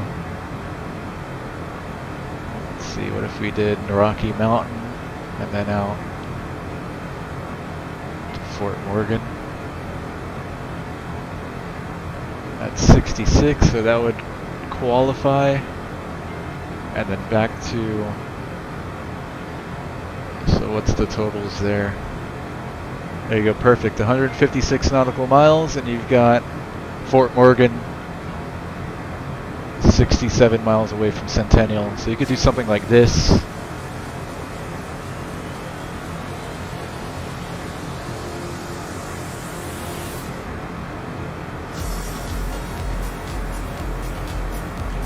Unless you want to avoid the Denver area and do something like Centennial down to Colorado Springs.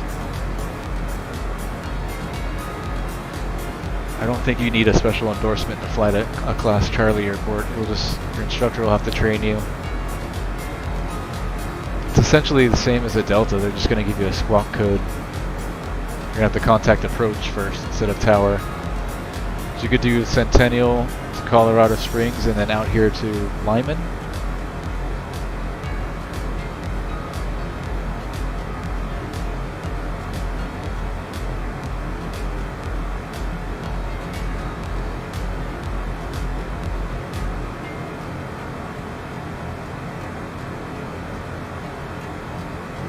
So that's 160 miles total, and Lyman is 58 miles away from Centennial, so you could do this one as well.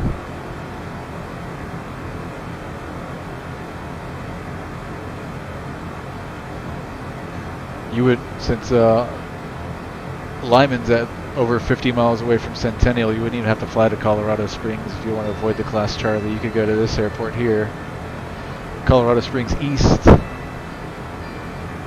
or Meadow Lake. So you could do something like this.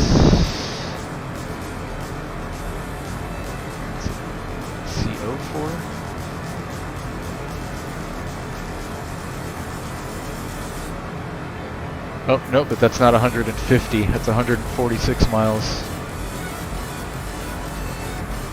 So it doesn't qualify for the long cross country.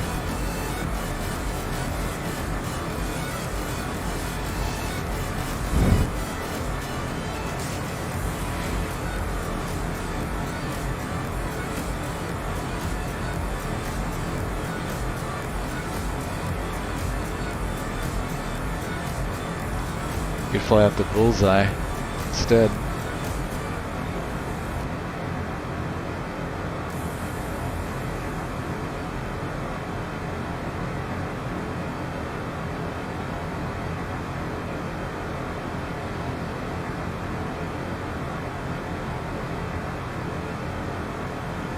How's our speed looking? Good.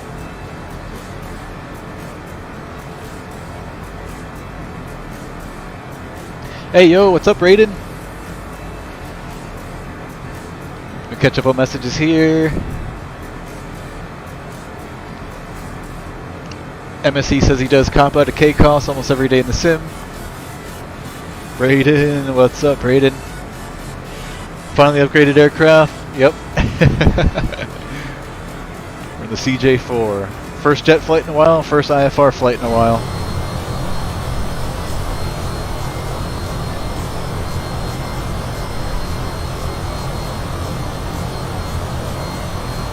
Seems like you guys like this stuff more than the smaller stuff. I'm liking the CJ4. We'll definitely be doing some more flights in this thing.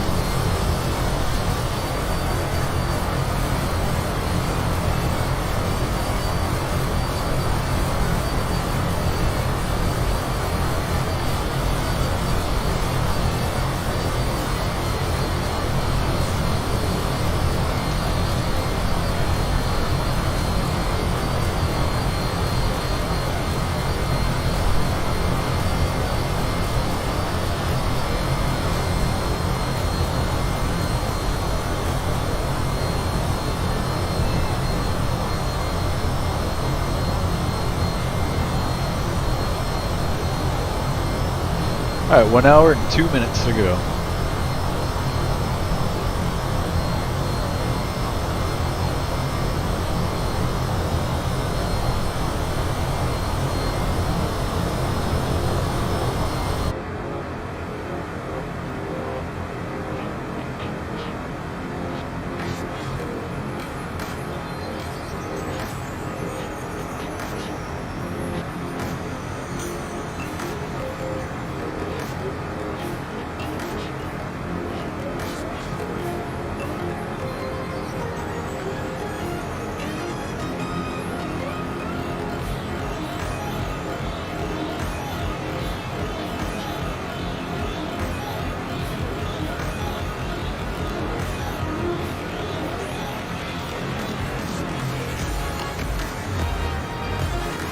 Let's put 280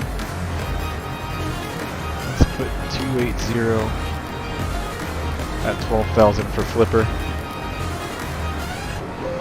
If no ATC's online, we're gonna have to manage this descent on our own. And usually, if you're landing east, they have you cross flipper at 12,000, 280 knots. So let's see if we can plug this in here. There we go.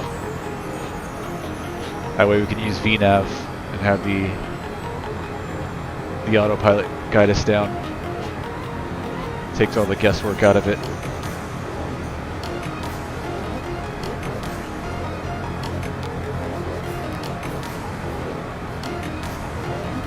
So flipper, we're going to cross at 12,280 knots.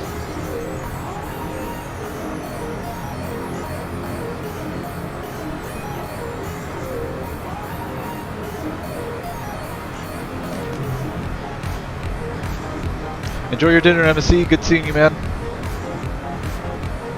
Take care.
Yeah, so our top of descent is going to be right where this green mark is.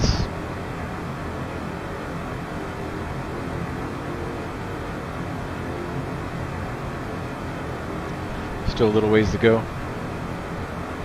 So what we'll do is we'll plug in 1-2000 here, and then we'll engage VNav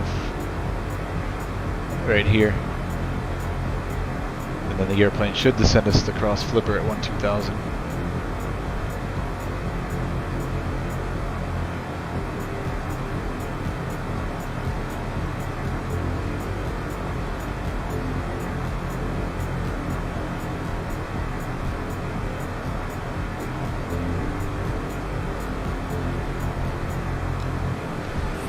Braden, how's it going, man?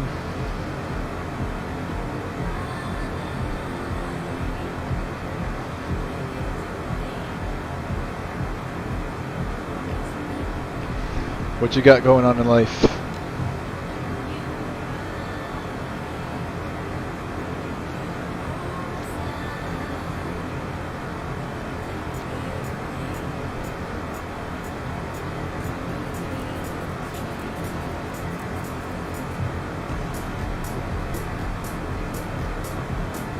Anything interesting? A little bit of flying here and there. Good to hear.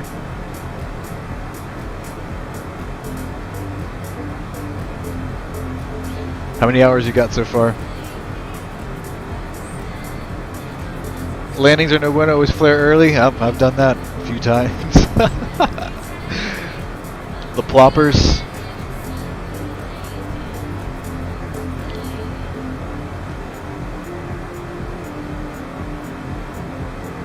Yeah, man.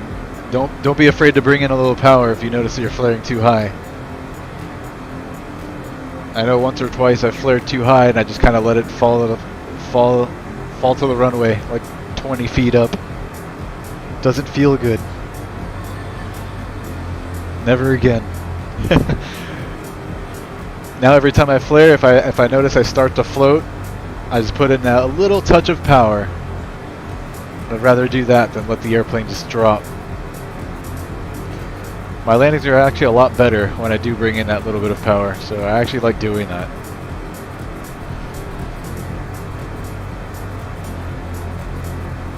Don't worry, Braden, we've all been there. Or my first solo cross country. My first solo cross country, man, I did that after my first leg. And like, I almost wanted to get out and check the airplane and see if the landing gear wasn't cracked, man. I thought I had broke something. It was bad.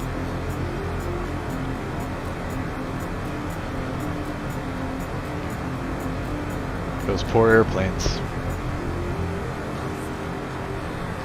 Right, you sink and you just try to pull the nose up more.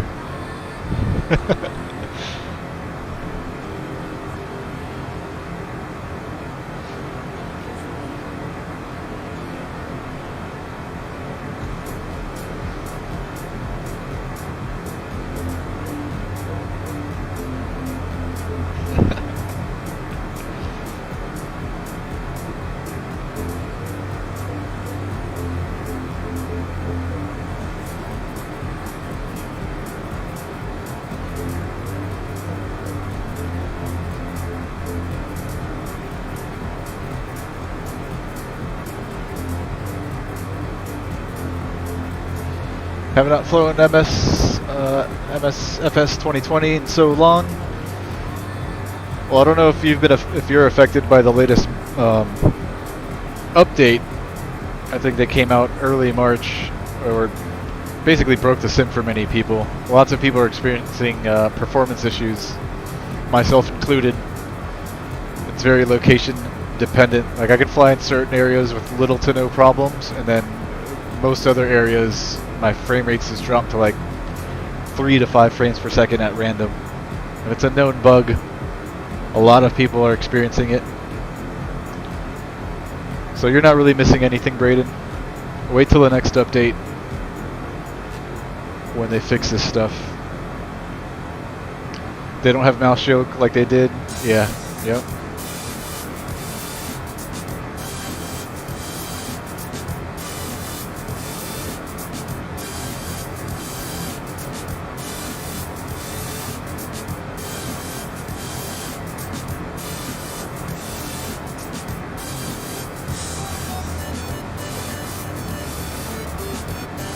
So it looks like we're going to start our descent shortly after Nico.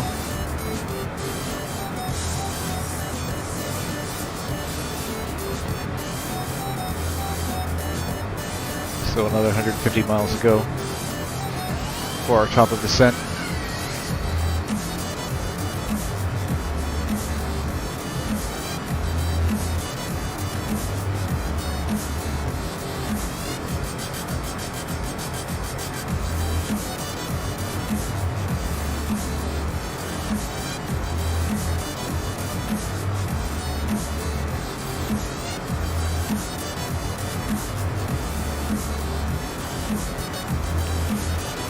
Yeah, not into it because no mouse joke kind of ruined the sound for me. I don't want to spend $60 on a joystick.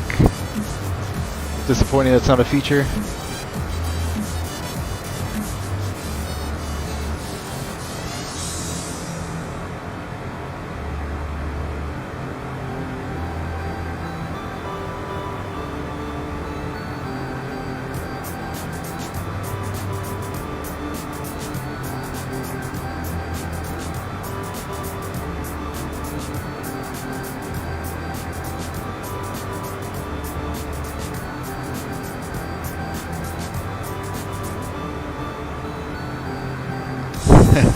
Aviation Dude 95 says you can get the Extreme 3D Pro joystick at $32 on Amazon. It's true. I bought a used one. I was about to offer Braden my old one that I have. You can have it. I think I paid like $15 for mine on eBay. It did come with a little issue that they didn't mention on the ad. The yaw. So you can twist that joystick for the yaw axis. Like the center was a little twitchy. But all I did was add a little bit of deadband in the middle, and you don't really notice it when flying. I used that thing for the longest time. I think I paid literally like $15 for it shipped. You can have it if you want, Braden. I'll ship it to you. I don't use it anymore. I bought me the Thrustmaster Airbus side stick. So I've got that, and then I've also got my CH Products yoke, which is what I'm using now. This guy right here. And then I've got this guy over here. I don't know if you can see that. So I've got my Airbus and Cirrus set up here, and then my yoke. Got the Cytec throttle, and I've also got Thrustmaster pedals down there.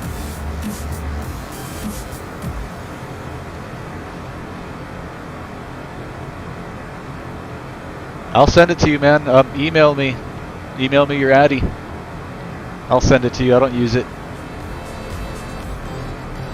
I was gonna give it to my daughter, but I think I'll just buy her something nice. I'm kind of a nerd when it comes to that stuff.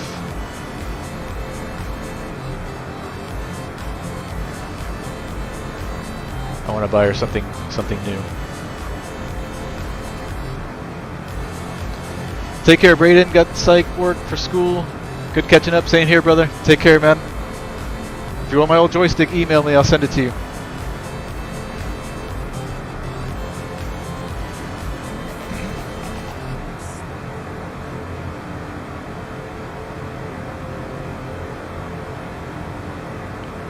Later.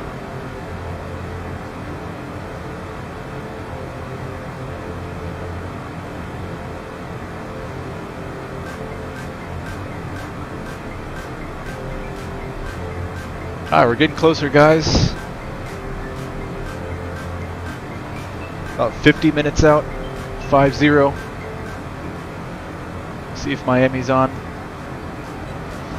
Still no sign of Miami, so it looks like we're going to be all alone in Miami, no ATC. There's lots of airplanes in the area and on the ground at Miami. We won't have ATC, so we'll use the advisory frequency and just announce our intentions and position on there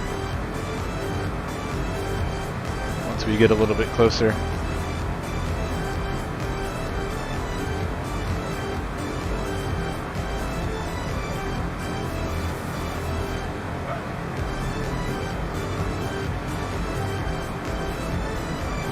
Aviation Dude 95 says I have tons of joysticks laying around my house.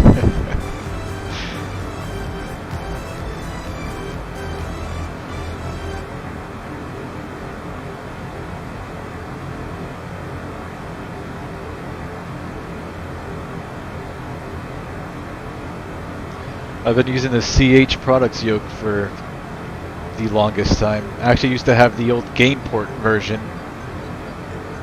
And obviously GamePort's not used anymore, modern technology, so I had to buy me, or I didn't have to buy me. The other one just got kind of old.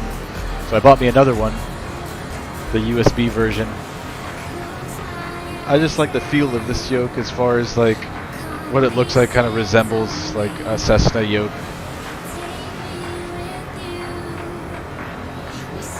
I like that new honeycomb yoke, but I don't know.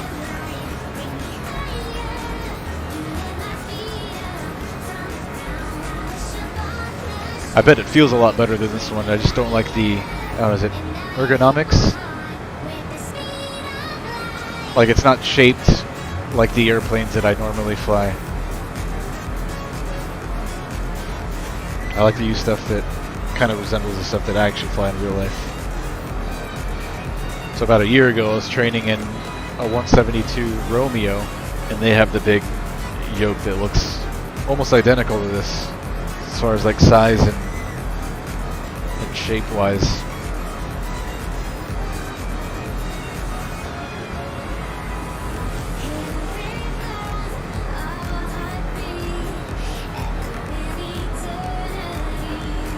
Hey, your brothers used to be flight sim geeks back in the day when you were young, so you have a lot of sim tech in the house. Cool, man.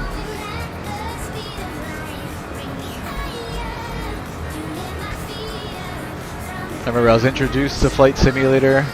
I was probably like 12 or 13 years old.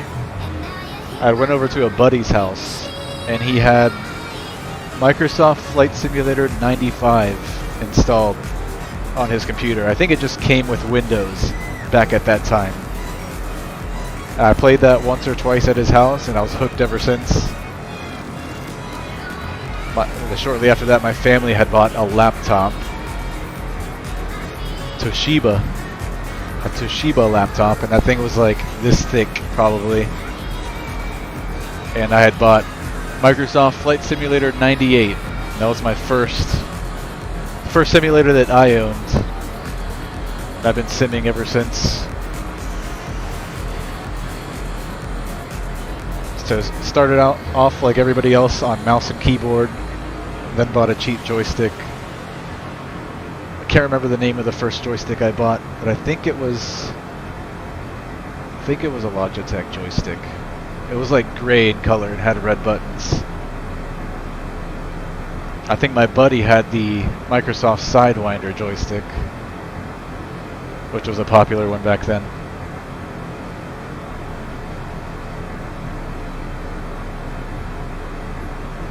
But yeah, so I started with Flight Sim 98, Flight Sim 2000, Flight Sim 2002. Then I flew Flight Sim 2004 for the longest time. I skipped FSX. I went straight from FS9 to P3D version 2 or 3. Flew that up to version 4.5, and then now Flight Sim 2020.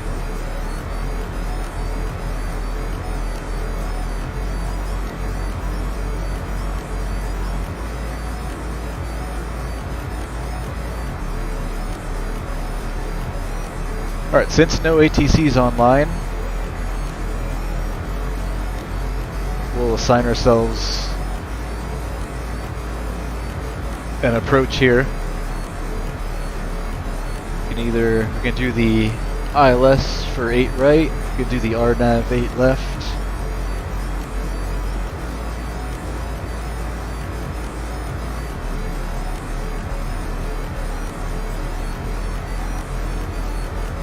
I've only been doing RNAVs in this airplane, so I think I'm going to try an ILS. Let's do the ILS 8 right. Let's grab the weather again in Miami.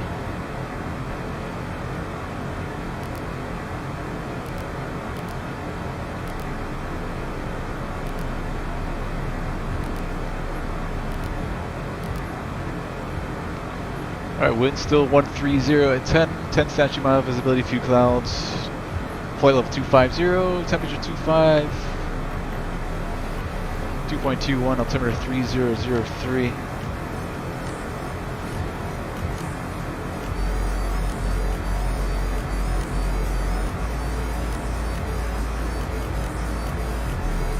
So yeah, ILS 8 right should work.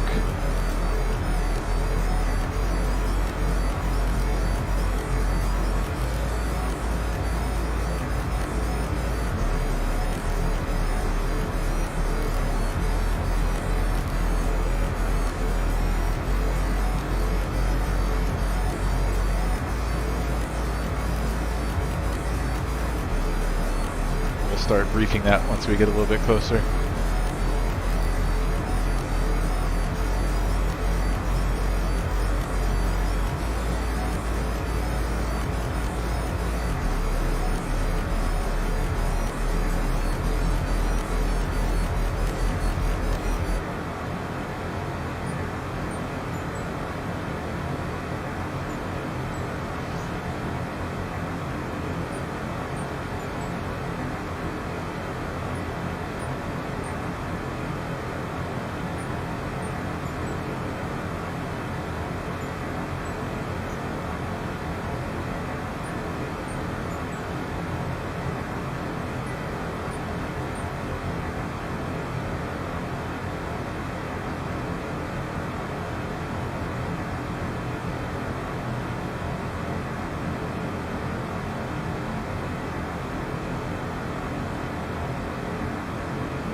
Alright, so we're not going to go all the way out to Mansek. That's going to take us really far out west. After Jodhpur, we'll go to Copra to intercept. So let's do Copra.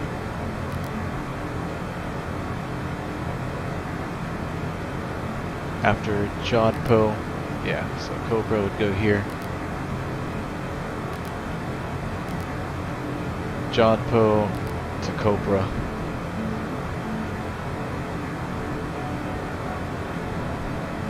So I'll show you guys what that looks like.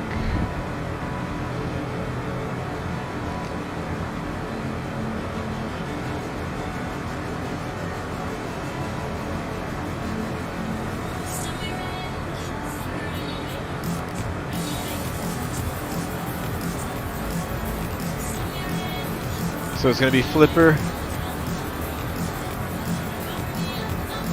at 12,000, and then we'll just continue to descend afterwards to cross Copra, our final approach fix at 3,000. We'll let our VNav do that. So it's going to be Flipper to Lovely, to Lesset, to Jodhpur, and that's going to be right turn to Copra. to intercept the ILS for 8 right.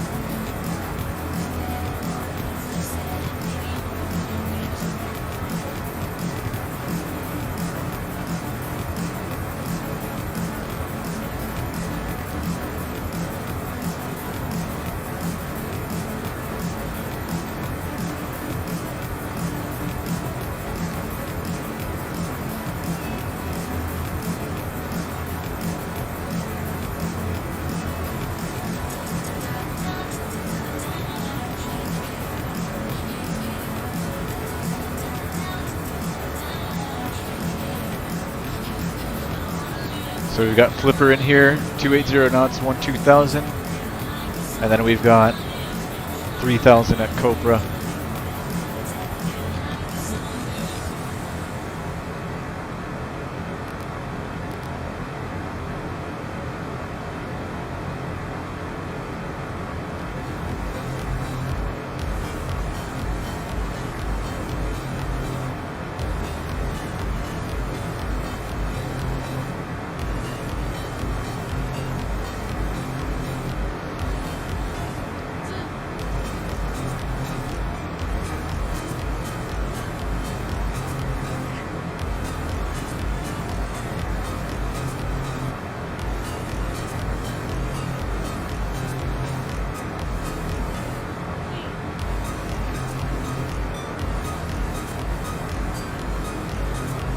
Should be on the ground in about 38 minutes.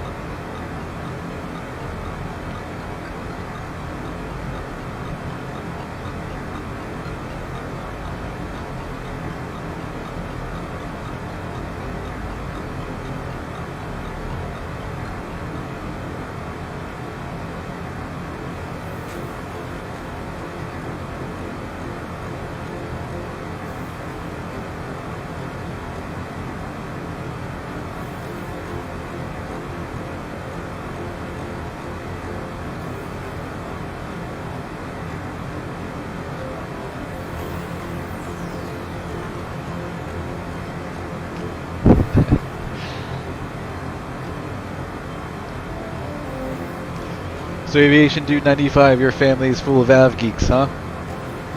Your brothers and yourself? How about your dad?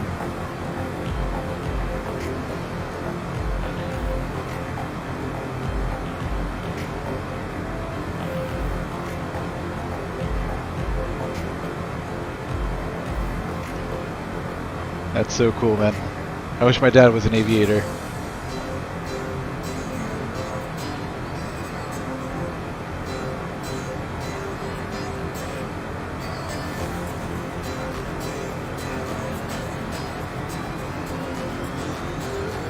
You see that a lot though, like families full of aviators.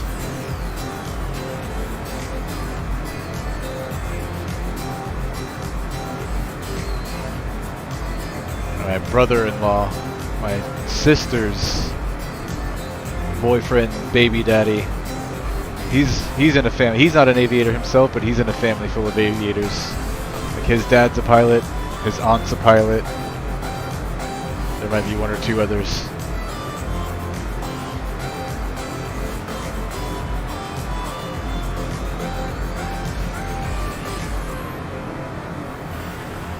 If my daughter catches the bug one day, that'd be the dream.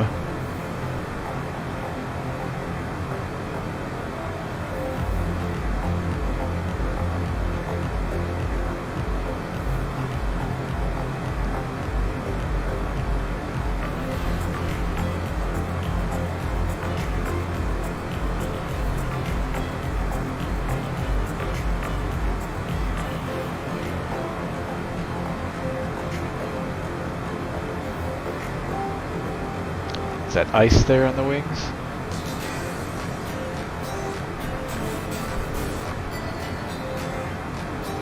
Let's make sure we have our icing systems on. We do.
Just crossed over Nassau.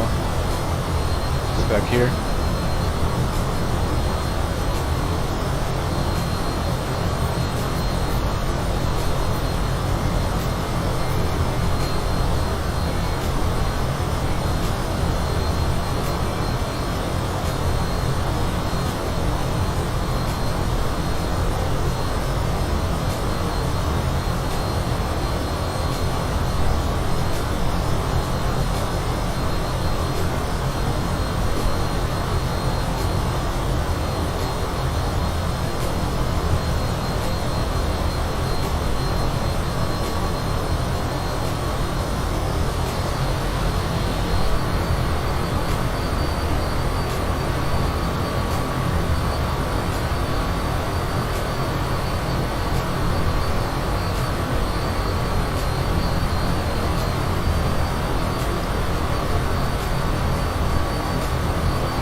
Alright, we're about to reach our top of descent.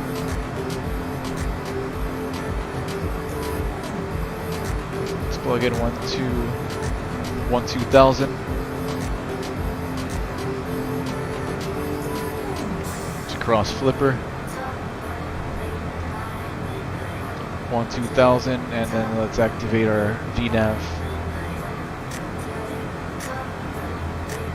As soon as we get to this little green dot here, the airplane should start descending and should put us over flipper at 12,000. We're passing over Nico now.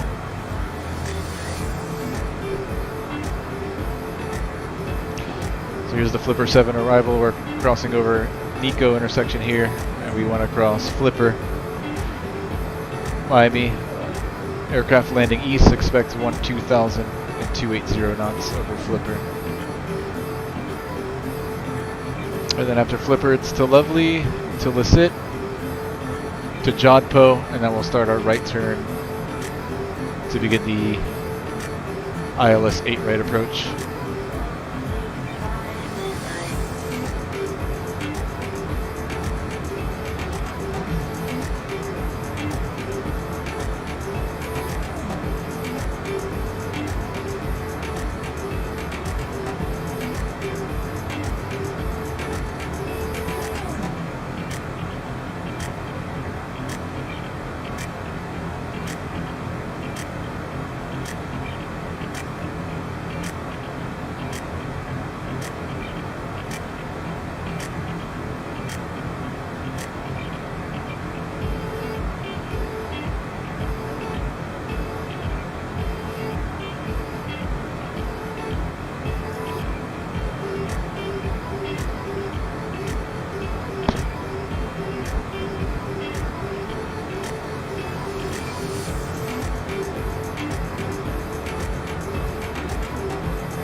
Alright, the airplane's starting to descend and we gotta pull the throttles back. We're gonna go over speed, just like that.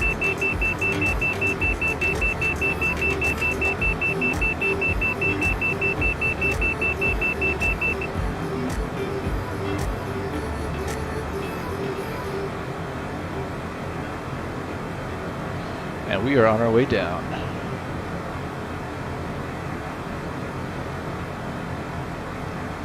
Let's run through our descent checklist, pressurization, verified, set. Ice protection as required, altimeters.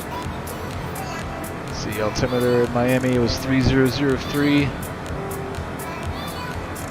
We can put that right here in standby. Exterior lights, we're good there. Descent checklist complete.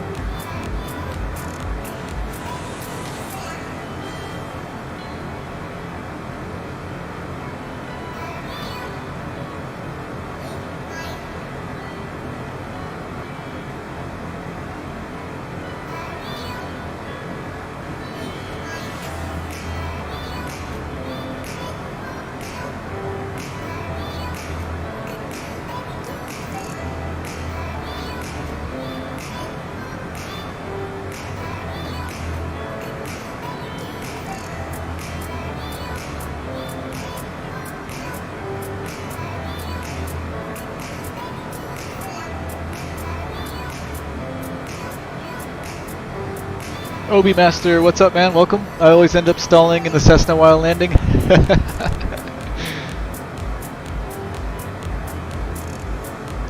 In the CJ4. Interesting. I've only flown this airplane once or twice just to practice and familiarize myself with it, but both the landings were pretty decent.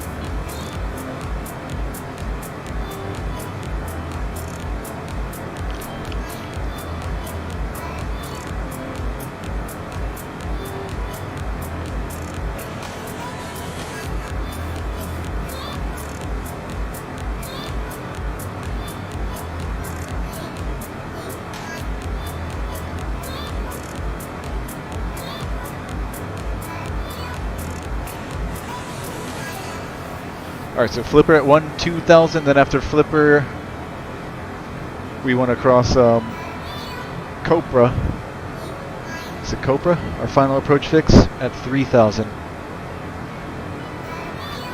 We'll let our VNav do all of that. It's already plugged in on the FMS. Flipper 1-2000. We've got Copra at 3000.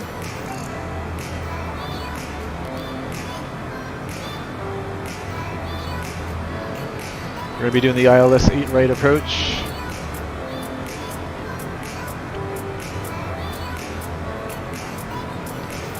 Localizer frequency is 110.3, approach course 092.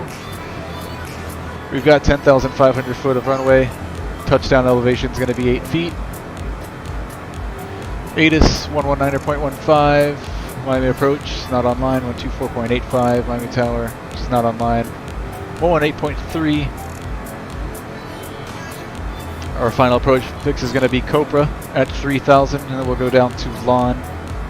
Okay, I'm sorry. Lawn is our final approach fix at 1500, so it's going to be Copra at 3000, then down to 1500. Lawn, and then down.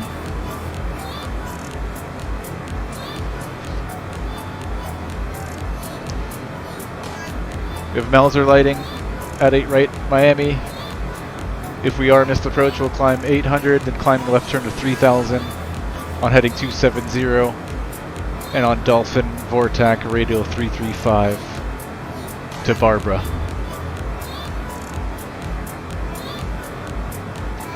Dolphin, 11.5 DME and hold.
we're about to go over speed again, reducing power.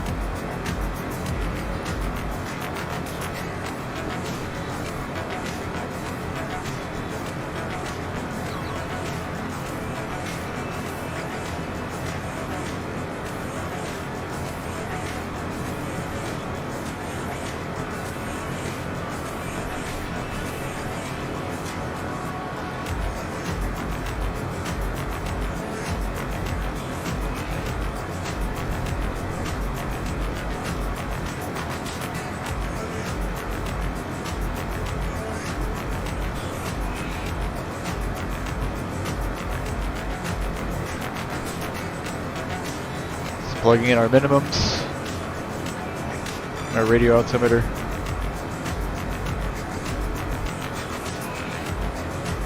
Not sure if you use 450 or 442. I'm not instrument rated, so don't hold me to it. 450.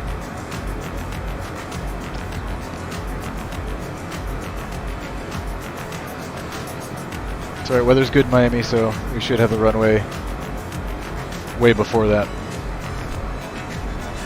Are you trying to be a commercial pilot? Braden asked. I want to. I want to work my way up to my commercial rating at least. And we'll see what kind of doors that opens up.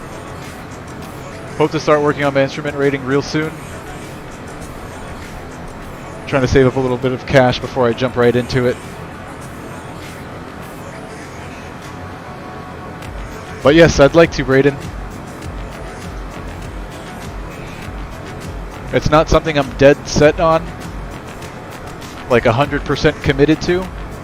My plan was just to slowly work on my ratings all the way through to my commercial. And then if there's, you know, jobs around that time and they interest me, then sure, why not? That's kind of how I'm looking at it. So I'm looking at just getting all my ratings for fun. But if that opens up some doors, I would definitely be interested. Big airlines going all the way up to my ATP? I don't know, Braden. Commercial for now. I think I'd like private jet, business jet life a little bit better.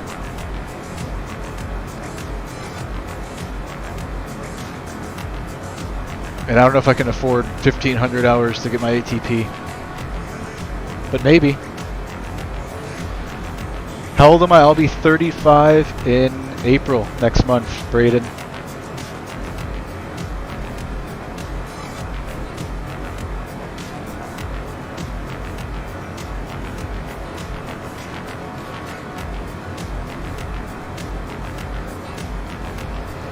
How about you, Braden? What's your plans? All the way through the airlines?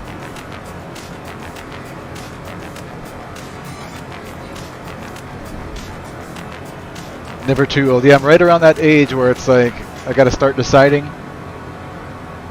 Well, like I said, I'm just gonna slowly work my way up for fun, and then we'll see. I don't want to get my hopes up too high and like shoot for it all the way, and then like be disappointed later on down the road, but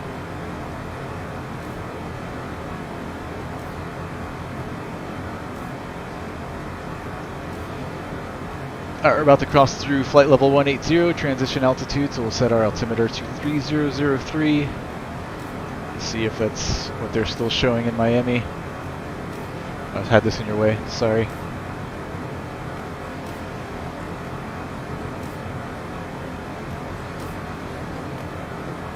Miami altimeter 3005. Let's plug that in. 3005 and push. There we go.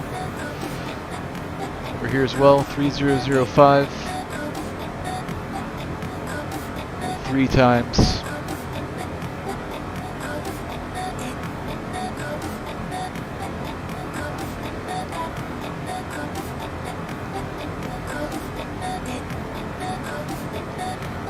We're coming up on Flipper in 15 miles. We're just going to continue our descent to cross Copra at 3,000, so I'm going to plug that in right now, 3,000. And let VNAV take us all the way down.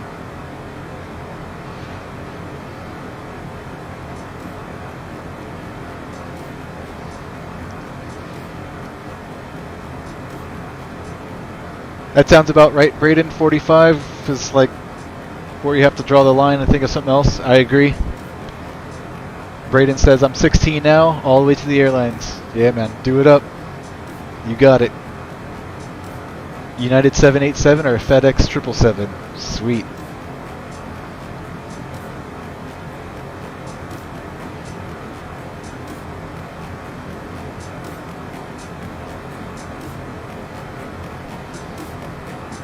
Obi Master says, look for an in-depth tutorial. It'll help you, trust me.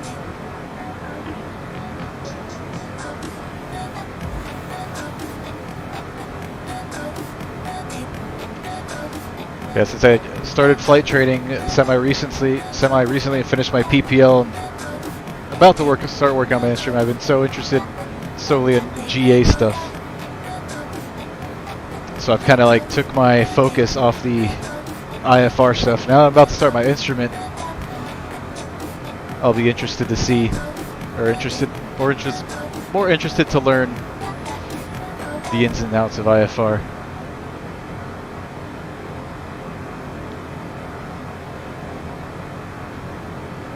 I've got the Sporties IFR course. Start going through that.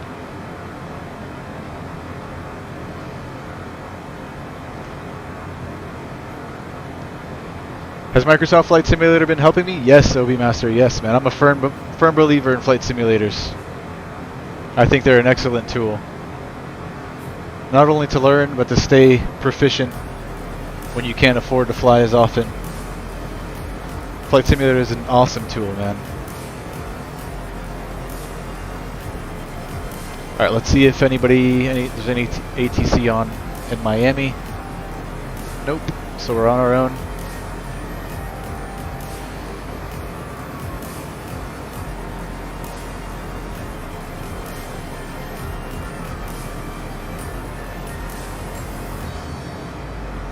Alright, let's start slowing to 250 knots.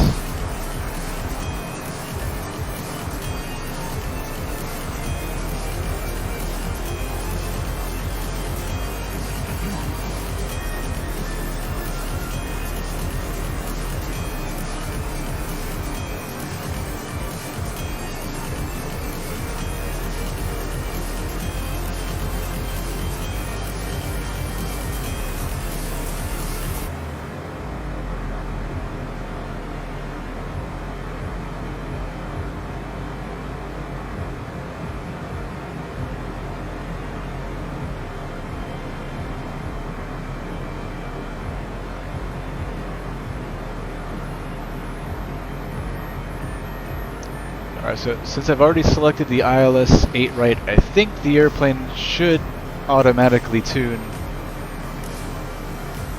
the localizer, but if it doesn't, we'll do it manually. It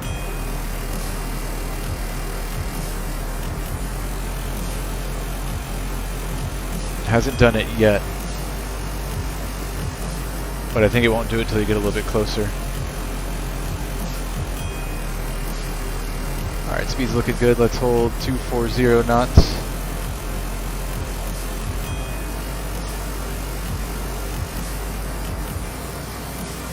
You can start to see Virginia Key here. South Beach would be right over this direction. The airport is going to be somewhere right in here. We're going to be flying out west and then circling back for the ILS for 8 right.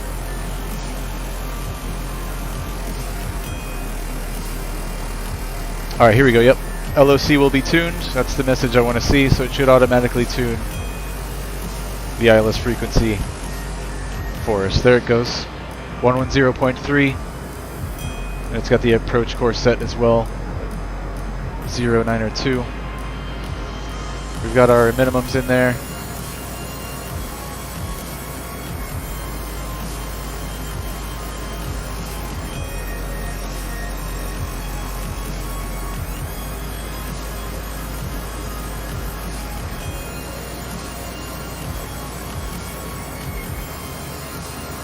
Braden says, I'll message you when I'm older and you can come on one of my flights. Yeah, man, I'd definitely look forward to it. We got to fly together one day, dude. My computer's not good enough for MSFSS and no Mouseo I had the Quality Wing 757 FSX, and that helped me learn FMC and ILS approach. I had the Quality Wing 757 as well. I always enjoyed flying that thing. OB Master says, I use an Xbox controller. Braden says, same, but it's very sensitive. I prefer the mouse yoke.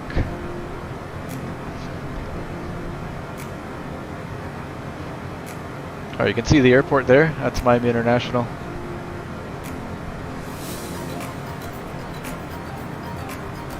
Alright, we're through 10,000. I'm going to start getting our lights on. May I have your attention, please? At this time, please comply with the illuminated seatbelt and no smoking signs. Let's kill the music.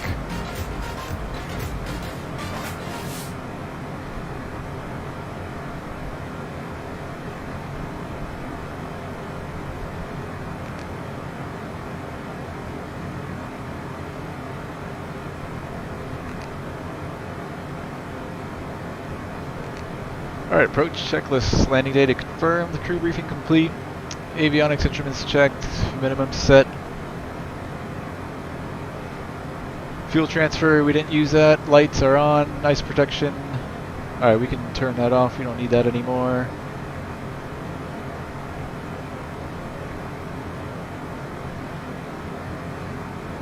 Flaps to go, passenger briefing complete, seats, seat belts. Pass lights are on, pressurization, all good there.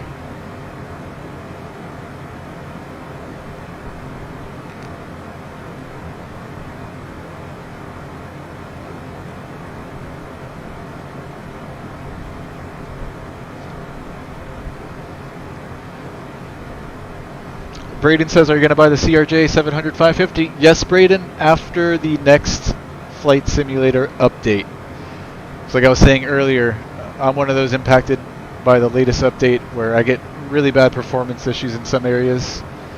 So I don't quite want to spend $50 on the airplane yet when I won't be able to really fly it anywhere.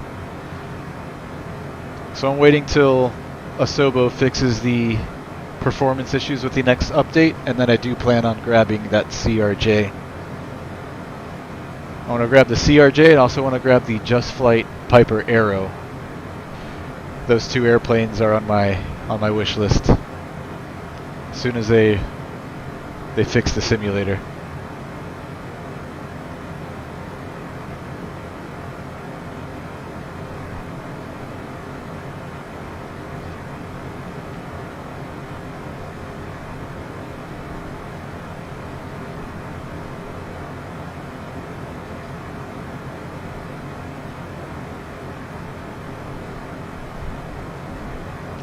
So this is my home airport in real life, Miami Executive, Tamiami Airport, Tango Mike Bravo. That's where I do my flight training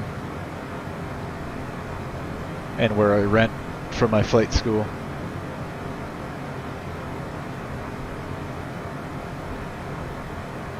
There's downtown Miami. Here's South Beach.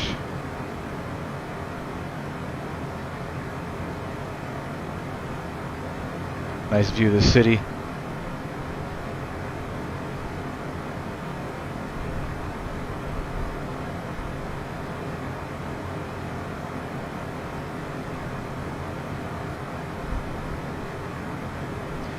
Graphics are so good. Yes, Braden. Love the scenery in FS 2020. Even with the performance issue and all the bugs, man, it's so hard to go back to P3D. I'd rather just pick places where it does work well and fly it, as opposed to going back to prepared. I love the scenery and the graphics, man. So good.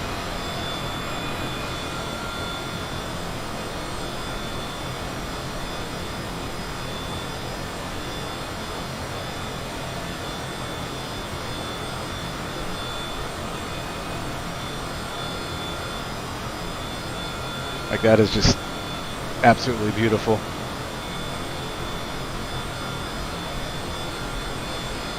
There's the airport down there. Runway 8 right is this one here.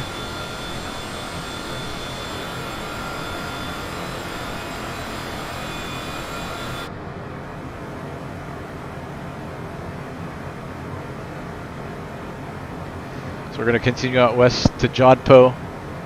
After Jodhpur, we'll make that right turn to Copra, and then at Copra at 3,000, then down to Lawn at 1,500, which is our final approach fix for the ILS 8 right.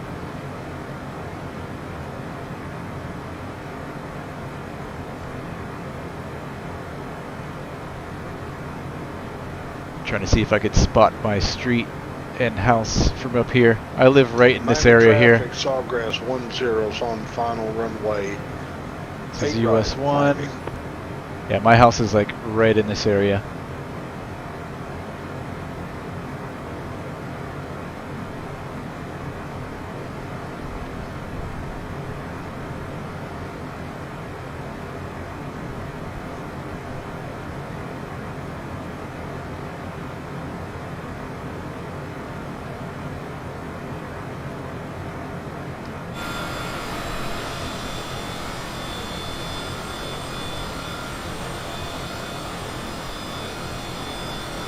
Lucky I live close to Miami International for plane spotting. Yeah, Braden.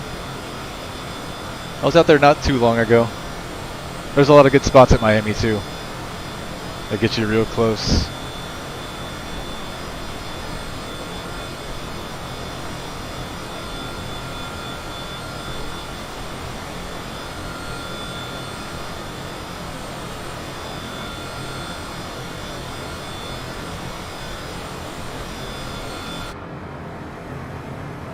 Watching that airspeed, let's dial it back.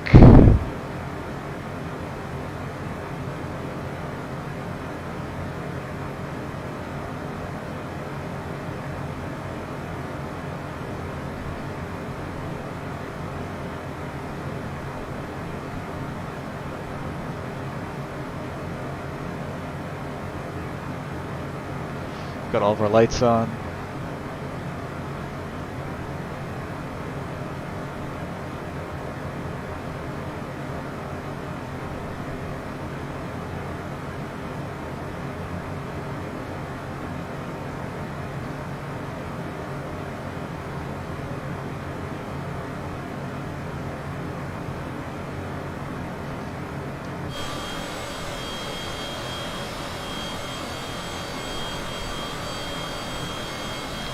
Seven people here in the chat, just in time for the approach. Smash that like button if you can for me, guys. Really appreciate it.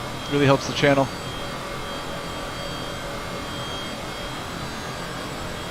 As soon as we cross Jodhpur, we'll be making that right turn for Copra to begin the ILS 8 right approach into Miami.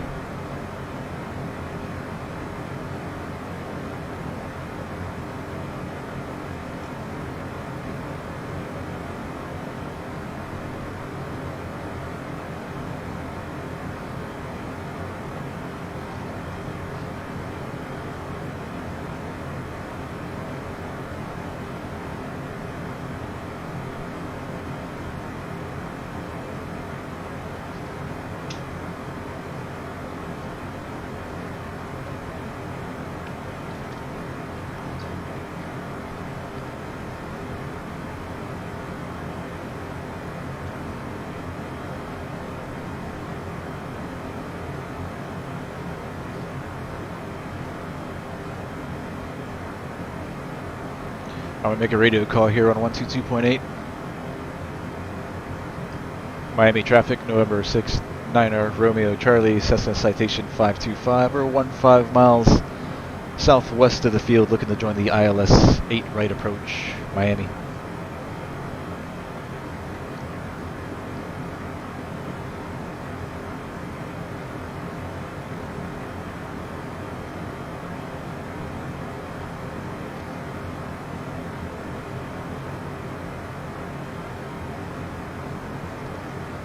Captain Matt, welcome back. We'll be on the ground in a couple minutes here.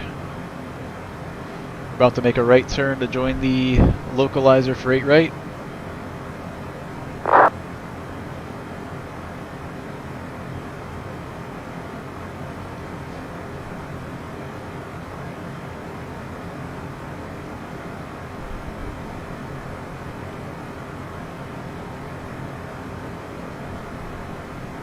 This is the airport right here.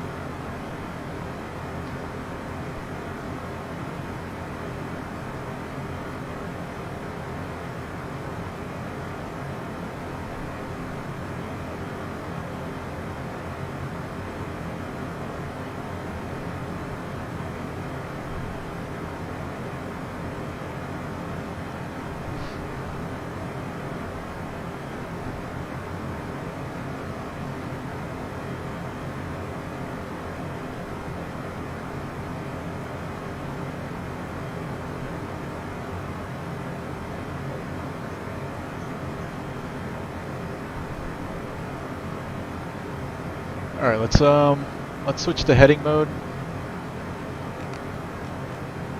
Oh, not that way.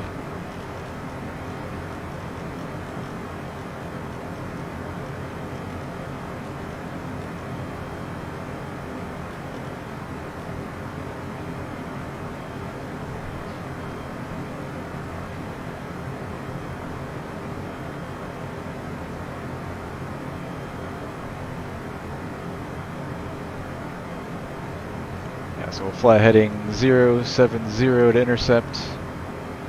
Actually, let's do 060. Gotta kind of vector ourselves in here.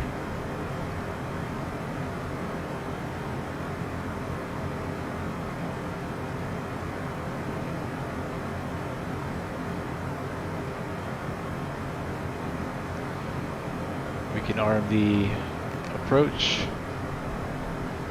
Should intercept. Altitude.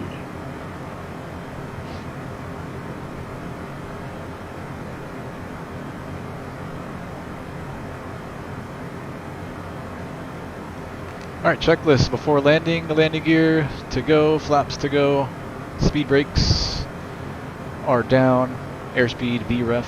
Oh, okay, let's do that. Winds are 130 at 10.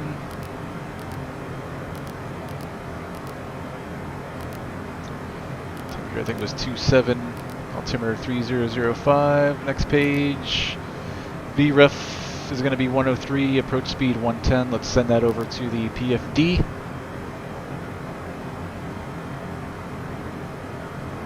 Alright, there we go. Airplane's intercepting the localizer.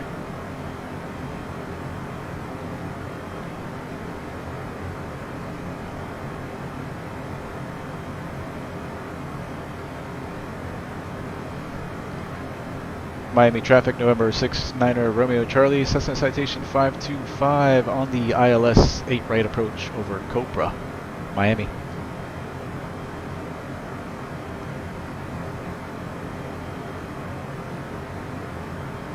And autopilot and yaw damper off. We'll hand fly it from here. Autopilot. So there goes the autopilot and yaw damp. Gear and flaps to go. Let's get rid of our flight director and continue slowing.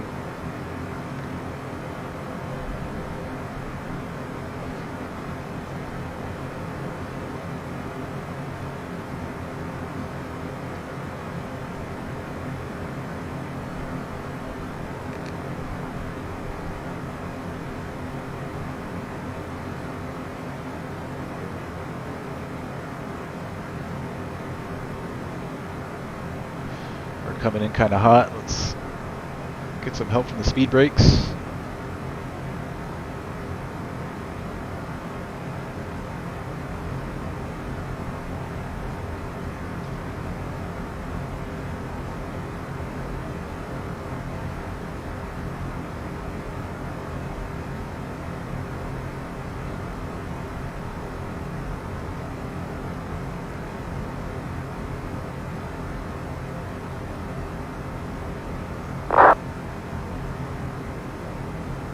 Alright, let's put those away and bring in flaps 15. And we can drop the landing gear.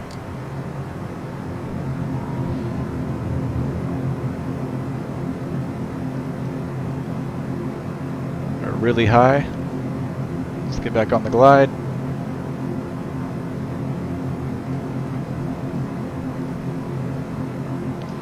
Miami traffic, November 690 Romeo Charlie, red citation on final 8 right, Miami.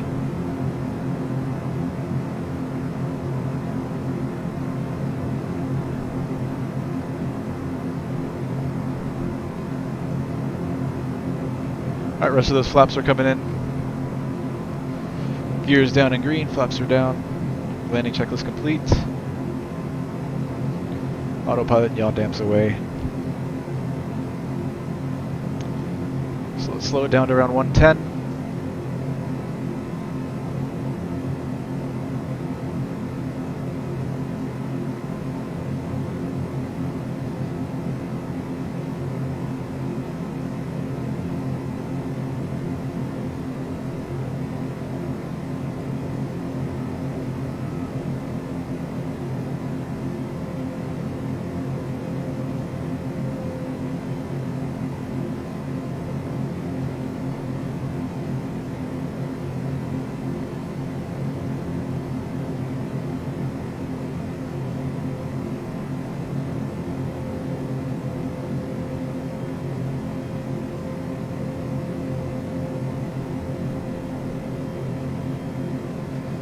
So we're 1 dot above the glide slope, which is perfectly fine with me.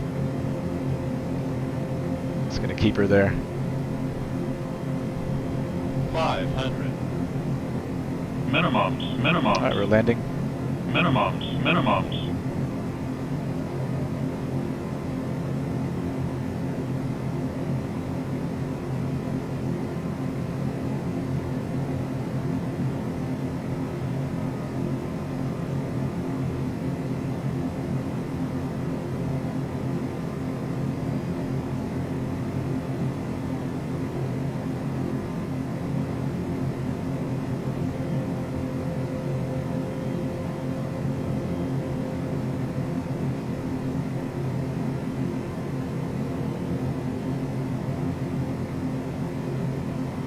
Alright, power's coming back to idle.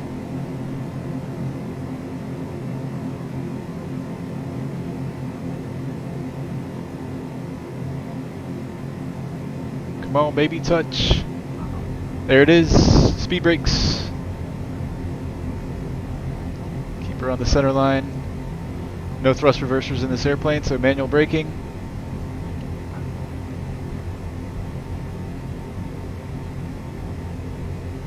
See if we get a shot of the speed brakes.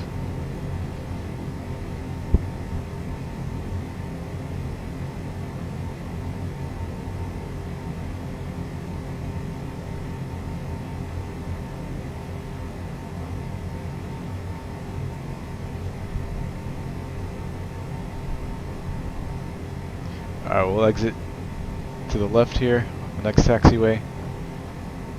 Taxi into signature.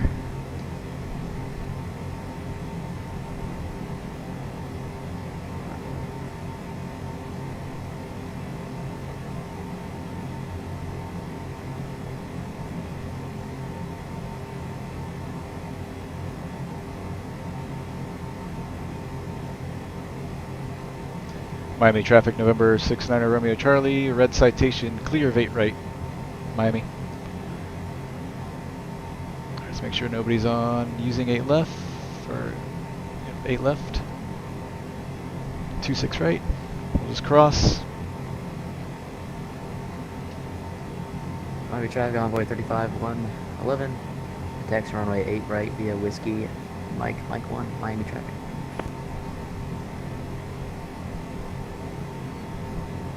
And the Miami traffic envoy 3521 is following the company to 8 right.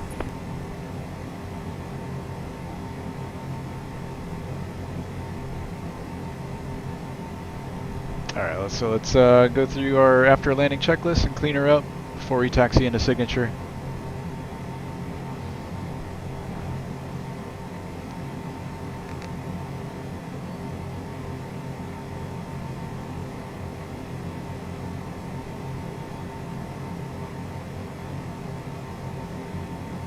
Alright, after landing, speed brakes. We can retract those.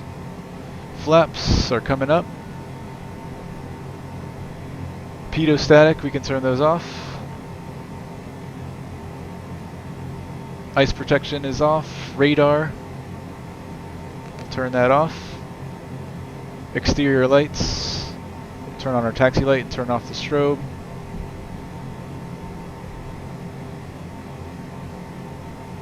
Alright, after landing checklist complete.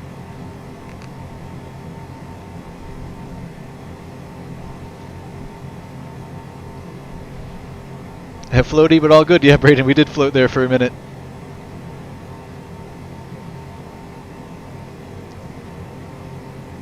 I'll take it though. I'll take the float over a plop any day.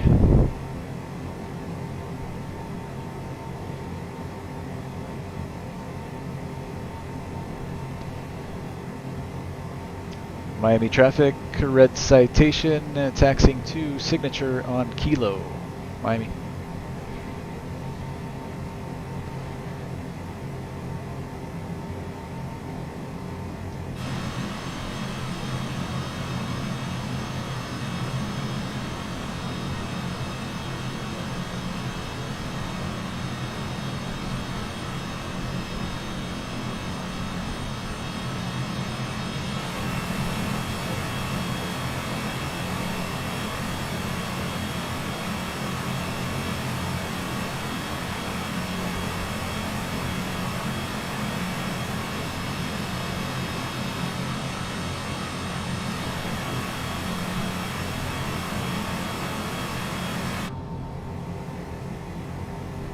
Welcome to Miami.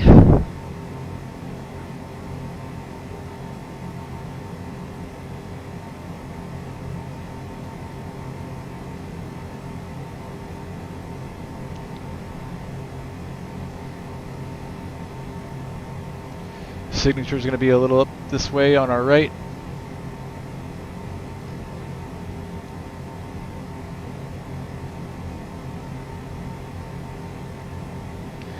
U.S. Customs is right next door.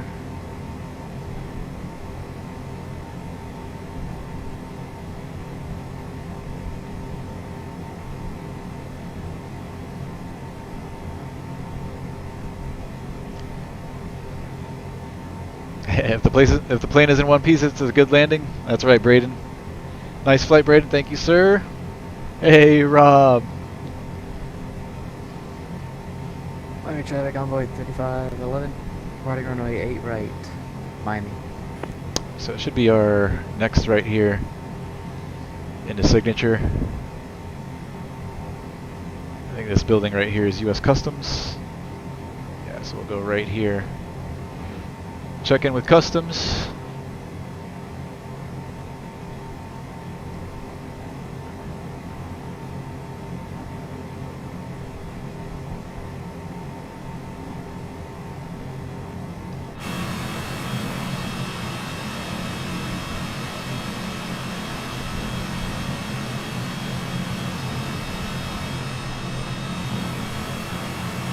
Try not to hit that. Is that a pole? Almost hit it.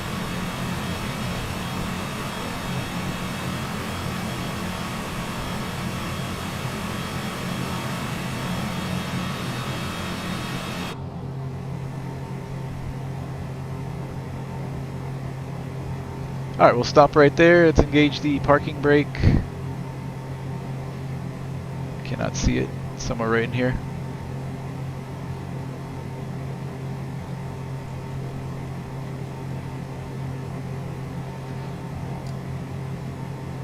Parking brake. Lights are coming off. Climate control, avionics, and engines.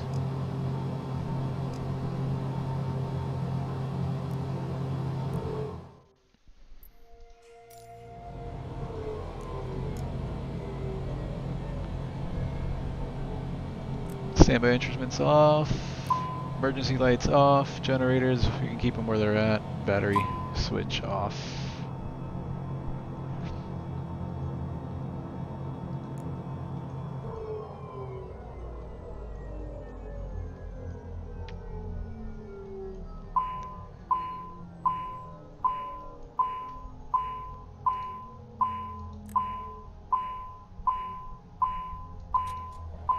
Oh, I put it in emergency, I think.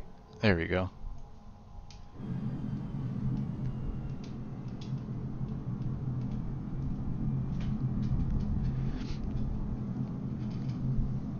Captain Matt, when is your next stream? Let's see, probably tomorrow night, man.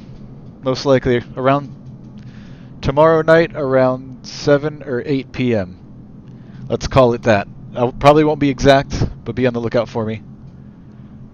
I've got my daughter till around 6 p.m. After that, I'll try to jump on at around 7 or 8. I think we'll do another citation flight. I'm liking this airplane.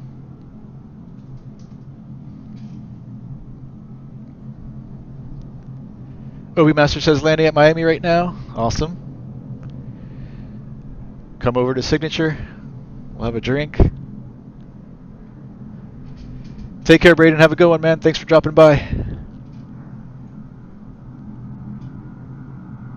Too bad no replay mode. I know, right? Oh, man. They better fix all the performance issues they introduced with the latest update. This next update better include a replay mode. I know they are working on it. Are working on one, so they better surprise there goes a departing something taken off over there. They better make up for the performance issues and give us replay mode on that next update. Take care, Rob. Ciao, brother. Thanks for coming in, man. Tomorrow night around 8 p.m., guys. I'll see you then. Hope you enjoyed this flight. You all take care of yourselves. Have a good one. Catch you guys on the next one. Peace. Smash that like on your way out for me. Later, guys.